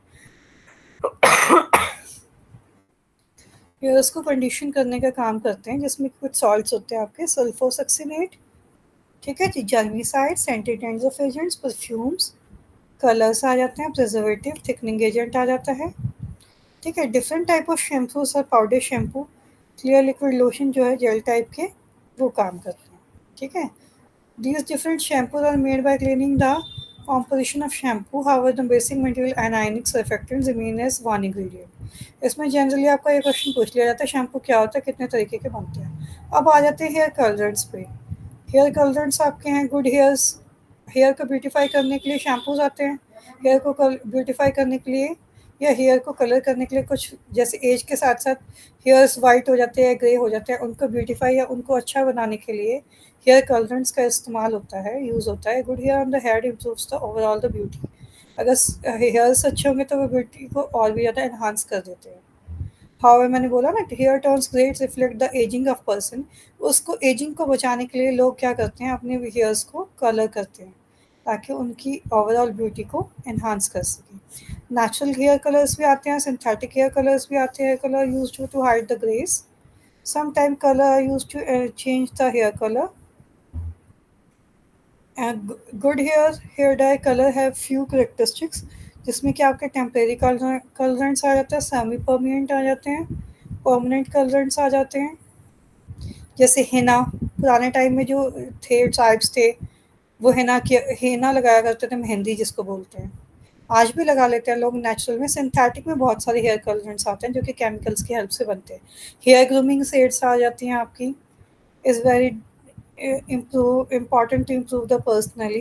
These include the agent which give extra attraction to the hairs, hair cream, hair setting lotion, hair sprays, जो कि उनको ग्लॉस करते हैं, फिक्स करते हैं एक पोजीशन में, ताकि उनकी सेटिंग ना चेंज हो। बहुत से जो टीनेज बॉयज़ हैं, टीनेज गर्ल्स हैं, वो आजकल क्या करते हैं, हेयर जेल्स बहुत लगाते हैं, यूज़ करते हैं अपने हेयर्स को ग्रूम करने के लिए। अब आ जाते हैं ये तो हो गई फीमेल्स और मेल्स दोनों के लिए। अब कुछ प्रिपरेशन ऐसी भी होती है जो मेल्स के लिए होती है, जैसे शेविंग प्रिपरेशंस, जो मैन की कॉस्मेटिक में आ जाती हैं, जो कि क्या करते हैं, जो बियर्ड होती है उसको शेविंग करने या उनको सॉफ्टन करने के लिए या उनकी ग्रोथ को बढ़ाने के लिए कुछ ऐसी शेविंग प्रिपरेशन आती हैं। या रेजर्स ले लो, शेविंग क्रीम, सोप्स ले लो, जो कि उनको मॉइस्चर करती हैं हेयर्स को, ठीक है जी। ऑयली मटेरियल्स के साथ ये मेल्स की आ जाती हैं, ठीक है, जो कि कुछ वाटर्स और डाइऑक्सिस्टोरेट सॉर्बिटोल ग्लिसरॉल्स की हेल्प से बनती हैं। आफ्टर शेव लोशन हो जाते हैं, जो कई बार शेव के बाद क्या हो जाता है, कुछ मेंस ऐसे सेंसिटिव होते हैं, उनको हेयर कट्स लग जाते हैं या उनको रिएक्ट कर जाते हैं, तो उस केस में आफ्टर शेव लोशन बनाए जाते हैं टू प्रिवेंट सेप्सिस, ताकि उनको एंटी मतलब सेप्सिस ना हो। Give a feel freshness called after shave. This preparation are give a pleasant cool feel after, मतलब उनको कूल कूल फील हो, उनको कंफर्टेबल लगे और उनको कोई सेप्सिस ना हो सके। अब आ जाते हैं नेल कॉस्मेटिक्स। सभी लेडीज़ हैं, फीमेल्स हैं, सबको पता है नेल कॉस्मेटिक में क्या होता है, ठीक है जी। नेल कॉस्मेटिक्स में आपके आ जाता है, before we discuss the cosmetic of nails, let have an idea about nails. Nails क्या होते हैं, डॉर्सल सरफेस पे प्रोटेक्टिव कवर्स होते हैं जो टिप्स के ऊपर, दैट इज कॉल्ड, चाहे वो हैंड्स के हैं चाहे वो टोज के हैं, that is called to be nails. Nails का मेन फंक्शन क्या है, वो क्या करते हैं, फिंगर्स को प्रोटेक्ट करते हैं, ठीक है जी। उनको एक शेप देते हैं, ब्लड वेसल्स को लेके अंडर ले करते हैं, ठीक है। ये नेल्स का काम है। अब जब नेल्स हमें प्रोटेक्ट करते हैं, तो हमें भी नेल्स को सुंदर बनाना है, तो उसके लिए आ जाते हैं nail lacquers, removers, nail cream, cuticle softener, remove nail whitener, bleaches, ठीक है। इस तरीके की कॉस्मेटिक्स मार्केट में बहुत सारी हैं जो कि मोस्टली फीमेल्स इनको लगाती हैं। ठीक है, सिर्फ मेन मोटिव क्या है, टू लुक गुड। तो इस तरीके की प्रिपरेशंस आती हैं। अब आ जाते हैं tooth and dental products. Good dental health is a symbol of good general health. Maintenance of teeth और oral cavity clean and good health of gums is very important। मतलब ऑरल हाइजीन के लिए ये सब बहुत ज़्यादा ज़रूरी होता है। और अगर कहते हैं ना दांत सुंदर होंगे तो फेस अपने आप ही सुंदर लगेगा। उस चीज़ को इन्हांस करने के लिए कुछ मार्केट में प्रोडक्ट आते हैं, toothpaste, tooth powder, mouth wash, gargles आते हैं। ठीक है, इनका मेन काम ही यही है कि टीथ शाइनी होंगे तो अपने आप अच्छे लगेंगे। ठीक है, the oral cavity are called densifiers which include the toothpaste, tooth powder, after part after cleaning the tooth. These agents prevent from calculus, dental plaque, tooth decay, reduce mouth odor। Mouth odor को remove करने का और teeths को सुंदर बनाने का ये काम करते हैं। ठीक है, इसमें कुछ humectants, binding agent, sweetening agent या फ्लेवर्स डाले जाते हैं ताकि उनका टेस्ट बिटर ना लगे जितने भी ह्यूमन बींग्स हैं उसको। इस तरीके के क्वेश्चंस पूछ लिए जाते हैं। ये मैं पहले भी यूनिट में माउथ वॉश गार्गल्स की यूज़ बता चुकी हूँ। ठीक है जी, माउथ को वॉश करने के लिए सॉर्ट के लिए यूज़ किए जाते हैं माउथ वॉश और gargles. Oral cavity, oral hygiene को मेंटेन करने के लिए, बैड ऑर्डर को रिमूव करने के लिए ये सब आते हैं। इसी के साथ आपकी यूनिट 8 ये हो गई है कवर। इसमें कोई प्रॉब्लम है तो बताइए कॉस्मेटिक्स में। No, ma'am.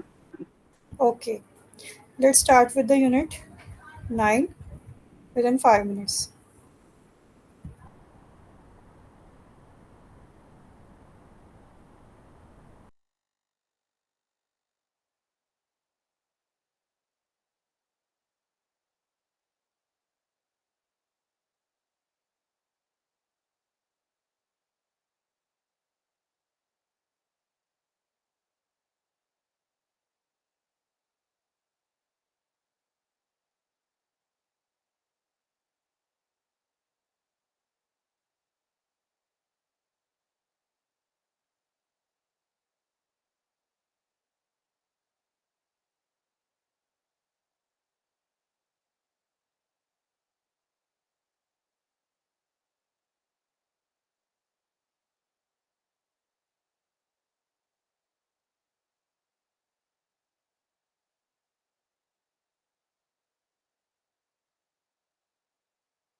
Let's start with the unit 9. It is nutraceutical, in which we have to study definition of nutraceutical products, food and nutraceutical, herbal medicines, nutrification,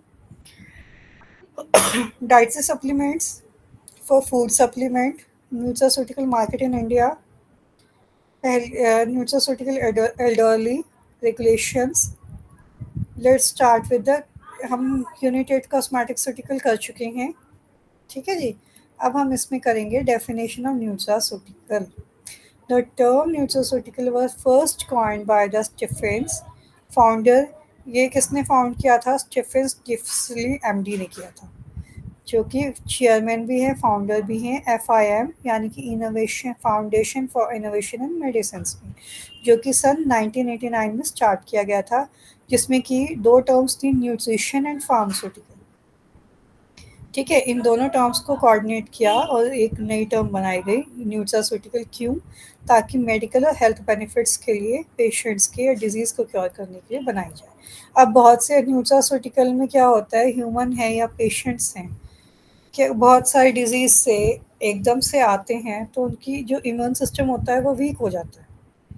ठीक है, और वो कई बार ऐसा होता है कि वो इतनी ज़्यादा बेड रिडन होते हैं कि वो ऐसी चीज़ें नहीं ले पाते। उस केस में क्या होता है, नॉर्मल फूड नहीं ले सकते, तब ऐसे कुछ न्यूट्रास्यूटिकल में फूड सब्सटेंसेस से मिलकर प्रोडक्ट्स तैयार की जाती है ताकि उन पेशेंट्स को, उन ह्यूमन बींग्स को दिया जा सके, ताकि वो अपनी डिजीज़ से ट्रीट कर कर प्रिवेंट कर कर खड़े हो सकें। ठीक है जी, इसमें क्या हो जाता है, nutraceutical defined as the pharmaceutical preparation having the nutrition. मैंने कहा ना, फूड सप्लीमेंट्स को ध्यान में रख के चीज़ें बनाई जाती हैं फूड स्टफ्स को, ताकि पेशेंट्स को इनसे कंफर्ट मिल सके। और ये बनती कैसे हैं?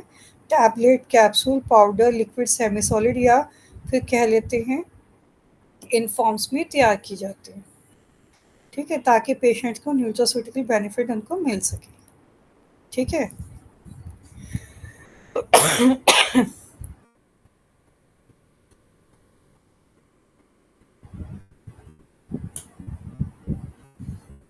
Nutraceutical was first foundation for innovation. ये किसने इनोवेट किया था? मैं बता चुकी हूँ ये FIM 1991 में defined by nutraceutical product as many substances that may be considered as food or part of food that provide medical health benefits, including prevention of treatment of disease. Nutraceutical products में range for isolated nutrients भी बनते हैं इसके अंदर, dietary supplements भी आ जाते हैं, specific diets भी आ जाती हैं।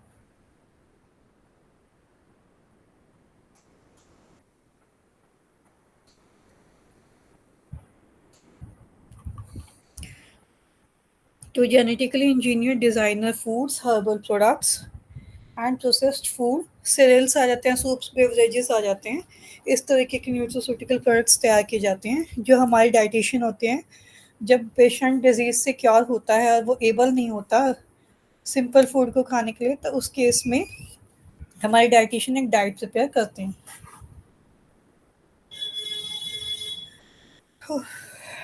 इंग्रेडिएंट्स, ठीक है जी। अब ये बहुत सारे विटामिन को लेकर बनाया जाता है। Most of the vitamin, vitamin A, C, E, D, B6, B12, folic acids, certain mineral elements को लेकर ये चीज़ें डिज़ाइन की जाती हैं। क्यों? For beneficial of patients.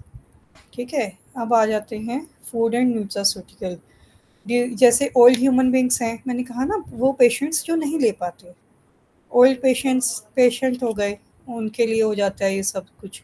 मैंने identified early medicine from there food items. Even in the near past medicine were prepared mainly from plants, animals, natural sources like ginger, coriander, honey, fenugreek, इन सबको मिलकर बनाई जाती है। ठीक है जी। न्यूट्रास्यूटिकल एंड हर्बल मेडिसिन जो होती है WHO के रिकमेंडेशन से प्रिपेयर की जाती हैं। ठीक है, कुछ प्लांट ड्राइव होती हैं, कुछ सिंथेटिकली तैयार की जाती हैं लाइक आयुर्वेदा। ठीक है, कुछ TCM यानी तिब्बतियन हर्बल मेडिसिन होती है, जापानीज हर्बल मेडिसिन होती है जिनको कैंपू बोलते हैं हम लोग। ठीक है, इंडोनेशियन होते हैं, इसको जैमू बोलते हैं, same from the oldest medical sciences से। ठीक है, इस तरीके के कुछ क्वेश्चंस आ जाते हैं, फिल इन द ब्लैंक्स जो आपको दिखा रही हूँ, अब आ जाते हैं न्यूट्रिफिकेशन पर। न्यूट्रिफिकेशन एक ऐसा प्रोसेस होता है जो एनरिच करता है, फोर्टिफाई करता है फूड्स को with nutrient. Enrichment of food is the process of restoration natural nutritive value for food before it was processed. Fortification is the adding of nutrients like vitamins, minerals to a food at a levels higher than it possessed, adding adding to salt fluoride. ठीक है, अब आ जाते हैं food और functional products. वो food जो cook नहीं होता, जो प्रोसेस किया जाता है। मेन मोटिव प्रिंसिपल क्या होता है? Knowledging of science and its finding that can be called as functional food. Term like इन्हें हम फंक्शनल फूड भी बोलते हैं, that is called to be designer food, techno food, or you also used to denote the functional food manufactured by food companies for promoting health. Generally, the functional food can give its user some specified or predetermined amount of effective nutrients like vitamins, fats, proteins, carbohydrates, fibers need for our growth development, ताकि वो growth कर सके, develop कर सके, patient की human body में use दे सके। ठीक है जी। Food that naturally contain biological active, food that contain formulate किया जाता है जो कि, ठीक है, दो तरीके से तैयार होते हैं। अब बात आते हैं phytochemicals and nutrient. Phytochemicals that are called to be plant chemicals that differ from nutrients in some important ways. Essential nutrients are those जो कि प्रोटीन, फैट्स, मिनरल्स को लेकर बनाया जाता है, डिजीज सिम्टम्स को क्योर करने के लिए फूड ग्रुप्स को साथ में इंक्लूड किया जाता है। ठीक है, इसमें आ जाते हैं alkyl sulfides, diethylate, indoles, isoflavones, ligands, flavonoids, carotenoids. Carotenoids also include alpha, beta carotene, lycopenes, luteins. कुछ फंक्शनल फूड मार्केट्स में भी आते हैं, सबने देखे भी हैं, एडवर्टाइजमेंट्स भी आते हैं। ठीक है, जो cereals होते हैं, ब्रेड्स होते हैं, फ्रूट जूसेस होते हैं, ठीक है, माइग्रेन्स मैरिगन्स पे फाइटोस्टेरॉल्स की हेल्प से बनते हैं। मेन मैं बता चुकी हूँ एडवांटेज क्या है, ठीक है जी। ये क्वेश्चंस पूछ लिए जाते हैं, what are designer food, advantage क्या होते हैं फंक्शनल फूड के, बात आते हैं डाइट से सप्लीमेंट्स और फूड सप्लीमेंट। डाइट से सप्लीमेंट्स वो होते हैं जो न्यूट्रिशनल होते हैं, design to provide nutrients which are missing in our daily diet in different countries. Dietary supplement classified differently in some countries. ठीक है जी। इसमें किस किस चीज़ से बना होता है, विटामिन से बने होते हैं, वेजिटेरियन डाइट से बना होता है, कुछ वेजिटेरियन पेशेंट्स होते हैं उनसे, ठीक है जी। After recognising the successful potential of dietary formulation, pharmaceutical companies got into the area of manufacturing dietary with the help of sophisticated equipment and techniques. They are using attractive and high-tech expensive packaging for their products. ठीक है जी। Diet से supplements USA में बनाए गए थे बहुत सारे, कुछ vitamin, minerals, herbs, minor acids की हेल्प से। अब आ जाते हैं nutraceutical marketing in India. India is the one of the few country जिसमें कि कोई फिक्स पैरामीटर नहीं है क्लासिफाइंग डाइट से सप्लीमेंट्स का, it as diet, medicines, nutraceutical involve health enhancing, disease preventing that are got strictly regulated as polypharmaceutical industries. Indian pharmaceutical firms are utilizing the facility in marketing a variety of nutraceutical aimed at various sections for the society. Amount of products enriched with vitamins and other health related items entering the market, increasing day by day preference for the discovery. अब आ जाते हैं nutraceutical are gaining acceptance for their ability to address several disease. Vitamins, minerals, nutrients constitute about 80% of market, while antioxidant anti-aging products are 10%. ठीक है जी। अब आ जाते हैं एंटीऑक्सीडेंट्स होता क्या, ऑक्सीडेशन जिसकी केमिकल रिएक्शन करके इलेक्ट्रॉन्स के ट्रांसफर से ऑक्सीडाइजिंग एजेंट बनाए जाते हैं। वो एजेंट या वो सब्सटेंस जिसमें इतनी कैपेबिलिटी है कि वो अदर एजेंट्स को ओवरकम करके उनके चेन रिएक्शंस को रोक सके, that is called to be antioxidants. ठीक है जी। अब आ जाते हैं चिकोरी। चिकोरी क्या होता है, notable aspects of South Indian food habit है taking coffee mixed with chicory. Chicory perennial plant से बनता है, इसका ब्राइट ब्लू फ्लावर होता है, कल्टीवेट किया जाता है सैलेड प्लांट के तौर पे। This root is roasted ground as an additive in coffee. It is practiced to mix coffee chicory in 60-40 ratio. Some instant coffee manufacturer add chicory. Chicory is rich in flavor. Fibrous polysaccharides होते हैं, किससे बनता है, soybean tofu से बनता है। Oats, barley, रागी से help की हेल्प से न्यूट्रिएंट्स बनते हैं। ठीक है जी। न्यूट्रास्यूटिकल एल्डरली क्या होता है, जो कि latest growing category, as of population is elderly and they witness all the advertisement targeted to them are quite often vulnerable to adverse effect को दूर करने के लिए कुछ मेडिकेशन बनाई जाती हैं, कुछ न्यूट्रिएंट्स बनाए जाते हैं। ठीक है जी। पहले हो जाता है रेगुलेशन न्यूट्रास्यूटिकल, जिसमें हो जाते हैं fast moving health care products आपके आ जाते हैं, which is world wide known as nutraceutical as they are market in the India as no regulatory definition. ठीक है जी। अब आ जाते हैं आपके prevention and food drug adulteration. Adulteration नाम से ही पता लग रहा है कि जब किसी मेडिकल सब्सटेंस या फूड प्रोडक्ट के साथ कोई स्पूरियस सब्सटेंस इंक्लूड कर दिया जाता है, ठीक है, that is called to be adulteration. Food is one of the basic necessity, ठीक है। वो हमारी मेन मोटिव क्या रहता है, life pure fresh and healthy diet is most essential. हमारी जो भी पेशेंट्स उसको हेल्दी डाइट मिल सके, ठीक है। Commonly healthy as national wealth, adulteration of food stuffs always as common factor of food section of business drug. Act defines terms like adulterated food, elaborated food, prohibits the manufacture, import and sales of adulterated food. कई बार कुछ miss branded foods आ जाते हैं, उनको overcome करने के लिए भी किया जाता है। मिस ब्रांडेड यानी कि ये हो जाता है आपका मिस ब्रांडेड मतलब miss brand food with any article of food for the import जिसका कोई लाइसेंस प्रिस्क्राइब किया जाता है accept in accordance with the condition. ठीक है जी। अब आपका आ जाता है regulation of nutraceutical other countries में क्या कहता है। ठीक है। और ये आपका आ जाता है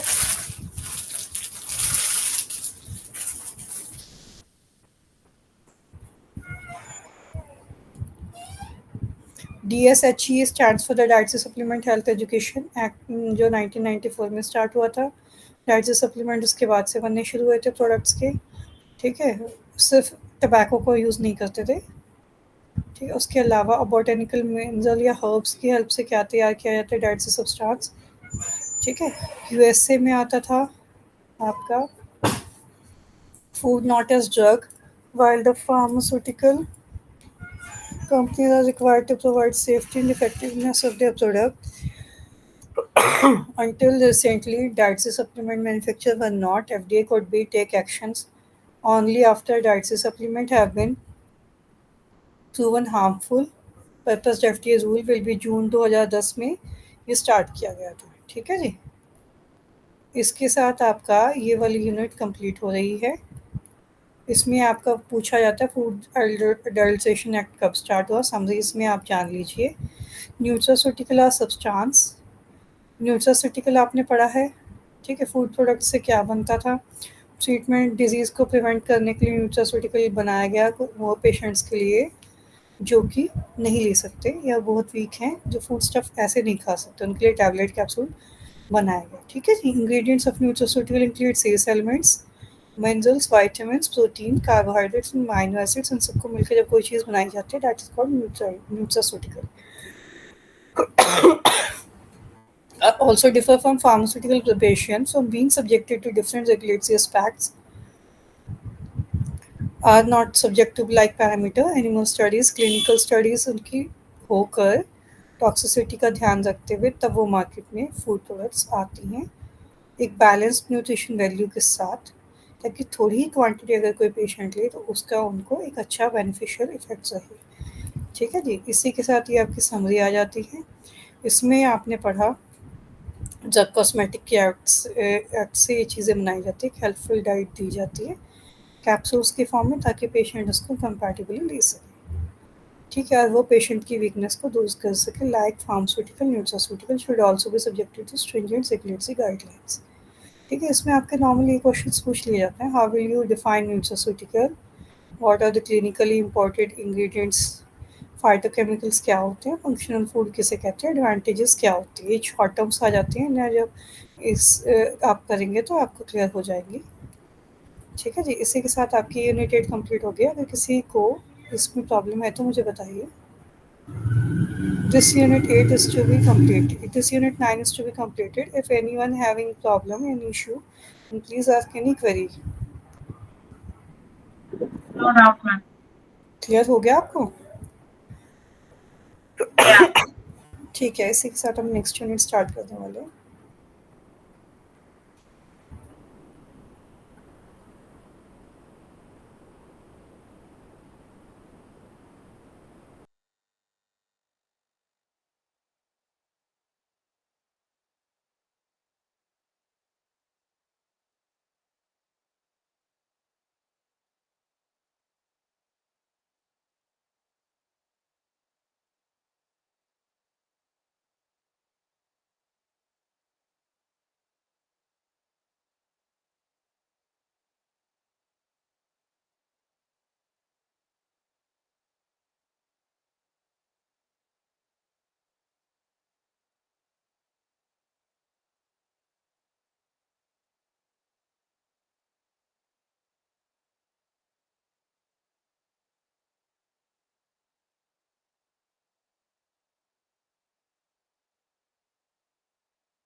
Let's start with the unit 10 probiotics,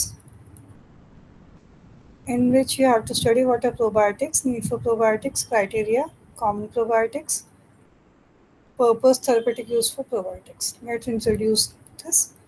in last unit you have to concept origin definition nutraceutical आपने पढ़ा है, उसी से आपको इसमें हेल्प मिलेगी। प्रोबायोटिक्स क्या होता है? Which means for life have been used for centuries. एक ऐसा कंपोनेंट, नेचुरल कंपोनेंट जो हेल्थ को प्रमोट कर सके फूड की हेल्प से। आपको मेन बेस में यूनिट 9 में करवा चुकी हूँ। Probiotics can be food naturally in such food as जैसे योगर्ट हो गया, ये फर्मेंटेड होते हैं, अनफर्मेंटेड मिल्क हो जाता है। ठीक है, एक तरीके से प्रोबायोटिक ड्रिंक्स होती हैं। ठीक है, योगर्ट की आपने एडवर्टाइजमेंट भी देखा होगा। ठीक है, जो कि मैंने बताया फुल हेल्थ प्रमोटिंग फूड्स होते हैं ये आपके। इनका मेन मोटिव क्या होता है? माइक्रो ऑर्गेनिज्म एक बहुत वाइटल रोल प्ले करता है हमारी लाइफ में अपार्ट फ्रॉम द इंडस्ट्री। ठीक है, बहुत से वाटर अगर डिकॉन्टामिनेशन जो होते हैं हमारे, they also play important role in preventing the development of pathogenic organism in our body which might lead to the development of infection. The colon contain tenfold from bacteria. ठीक है, and other total mammalians cell of host. Colonization of gastro and GI tract starts immediately after birth, initially with material vaginal intestinal flora. Starting से ही जब birth होता है, कुछ जो हमारे अंदर लिक्विड्स होते हैं वेजाइनल और इंटेस्टाइनल फ्लोरा में, उसमें कुछ माइक्रो ऑर्गेनिजम्स होते हैं, नॉन पैथोजेनिक स्ट्रेन्स। ठीक है, जिनको क्योर करने के लिए इस तरह की चीज़ें तैयार की जाती हैं। ठीक है, इसमें आ जाते हैं आपके प्रोबायोटिक्स की डेफिनेशन आ जाते हैं। नीड फॉर प्रोबायोटिक्स में आपके आ जाते हैं micro organism the normal flora of the intestine. Number of those organisms are required to maintain the check on the proliferation of pathogenic organisms like Clostridia. The normal flora of the body can be distributed to many reasons. जैसे बहुत सी बार कई बार ऐसा होता है infections हो जाते हैं। क्यों हो जाते हैं? Poor eating habits, chlorinated drinking water, stress, disease की हेल्प से डिजीज़ हो जाती है। ठीक है, तो उस केस में हमें प्रोबायोटिक दिया जाता है ताकि गुड बैक्टीरिया जो हैं वो डिस्ट्रॉय कर सके, जो गुड बैक्टीरिया हैं वो बैड वालों को डिस्ट्रॉय कर सके। ठीक है, इस तरीके से प्रोबायोटिक ड्रिंक्स आ जाती हैं हमारी। तो most important factor of the antibiotics, the term which are not completely absorbed, the which undergo circulation gain access to the large intestine, kill the susceptible probiotic species. ठीक है, जिसका मेन मोटिव क्या होता है? पैथोजेनिक स्ट्रेन्स को किल करने के लिए इस तरीके की प्रोबायोटिक्स बनाए जाते हैं।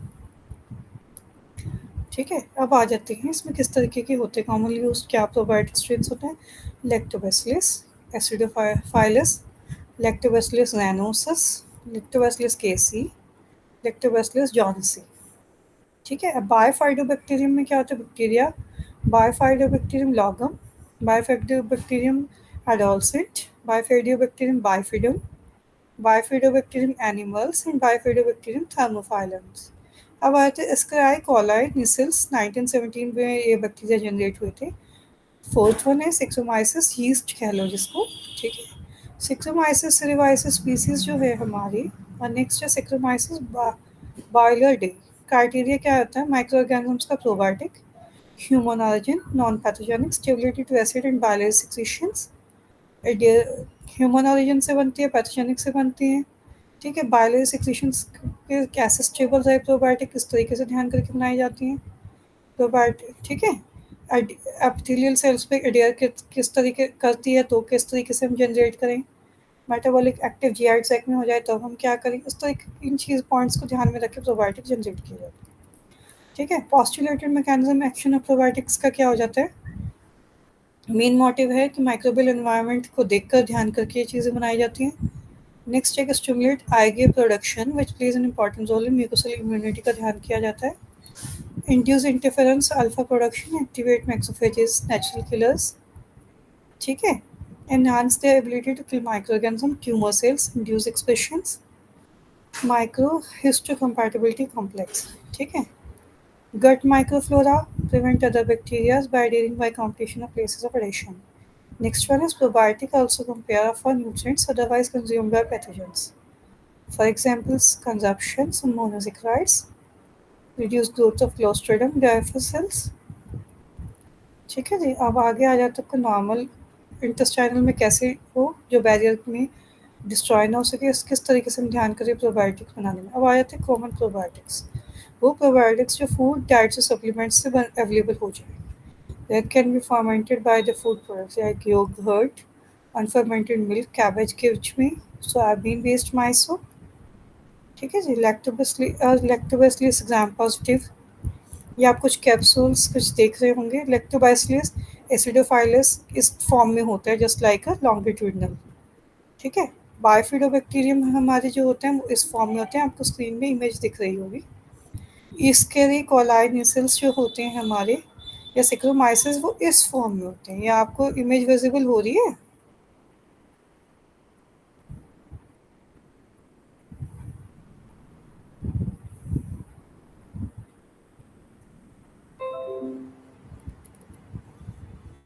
अब इसमें इसी के साथ ओके, इसी के साथ ही कुछ क्वेश्चंस पूछ लिए जाते हैं कि कितने टाइप के प्रोबायोटिक्स होते हैं, ठीक है। Purpose therapeutic uses for probiotics, probiotics का मेन मोटिव क्या होता है? Are increasing use against intestinal disorder such as antibiotic based diarrhoea, inflammatory bowel disease, ठीक है। Lactic acid bacillus is also thought to aid in the treatment of helicopter pylori infections, ठीक है, is used in the combination with standard medical treatments, ठीक है। Lactobacillus strains have been proposed to be helpful in reducing symptoms in inflammatory bowel disease. A species is widely used in the polyphylexis treatment of traveler diarrhea. Saccharomyces boulardii have been proposed for the useful for people undergoing treatment for candida overgrowth syndromes, जिसको COS भी बोलते हैं, ठीक है जी। कुछ जो lactic acid bacteria हैं actively convert lactose into lactic acid generate होता है जिनसे ingestion of certain active strains may help lactose intolerant individual tolerate more lactose, ठीक है जी। इनका ये तो अब आपने जान लिया कैसे जनरेट होते हैं, किस तरीके के होते हैं, जान लीजिए। प्रोबायोटिक हर चीज़ में जब बनती है उसके एडवांटेज भी होते हैं, डिसएडवांटेज भी होते हैं। अब इसका एडवर्स इफेक्ट क्या है? Even though oral use of probiotic is considered safe, हमें पता है सेफ है, लेकिन WHO कहता है कि कुछ क्वेश्चंस में क्रिटिकली इल भी हो जाते हैं पेशेंट अगर उनको सूट ना करे तो। यही प्रोबायोटिक का बस एडवर्स इफेक्ट है। इस पे कुछ क्वेश्चंस आपसे पूछ लिए जाते हैं। प्रोबायोटिक्स आर लिविंग, ये फिलिंग द ब्लैंक्स जो आपकी स्क्रीन पे शो हो रहे हैं, इस तरीके से कुछ क्वेश्चंस पूछ लिए जाते हैं। Let I summarize you the unit 10 in which the main you have studied already the main health benefit for probiotics, probiotics के बारे में आपने जाना है कि उसके मेन हेल्थ बेनिफिट्स क्या हैं, वो किन की ग्रोथ को रोकता है, ठीक है जी, कहाँ से बनता है, कॉमनली यूज प्रोबायोटिक ऑर्गेनिजम्स कौन से हैं, किस किस तरीके से हैं, वो क्या शेप है, वो मैं आपको पिक में इमेजेस में शो कर चुकी हूँ इस सेशन में। Probiotics are mainly indicated in the treatment of antibacterial associated with diarrhea with symptomatic treatment of inflammatory bowel disease. Note down these questions are so important in this unit 10. You have to study what do you understand by the term probiotics, causes for disruption of normal GI flora, what microorganisms is used as probiotic, कौन से microorganisms हमारे ऐसे हैं जो probiotics के तौर पे use किए जाते हैं, कौन से ऐसे हैं जो पर्पसेस यूज़ किए जाते हैं, राइट शॉर्ट नोट ऑफ बायोफिडियोबैक्टीरियम। इसमें कुछ आपके इस यूनिट में सेल्फ असेसमेंट क्वेश्चंस आ जाते हैं।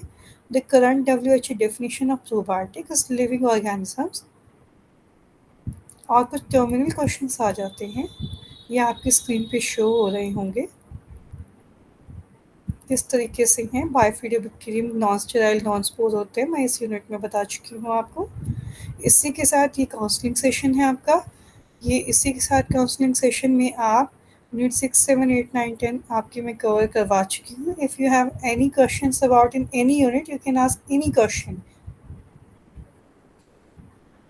हाँ मैम। ये सारी यूनिट्स क्लियर हैं आपको? Yes ma'am. ओके, इसी के साथ मैं ये काउंसलिंग सेशन एंड कर रही हूँ, ठीक है जी। Okay ma'am. Okay, thank you. Thank you.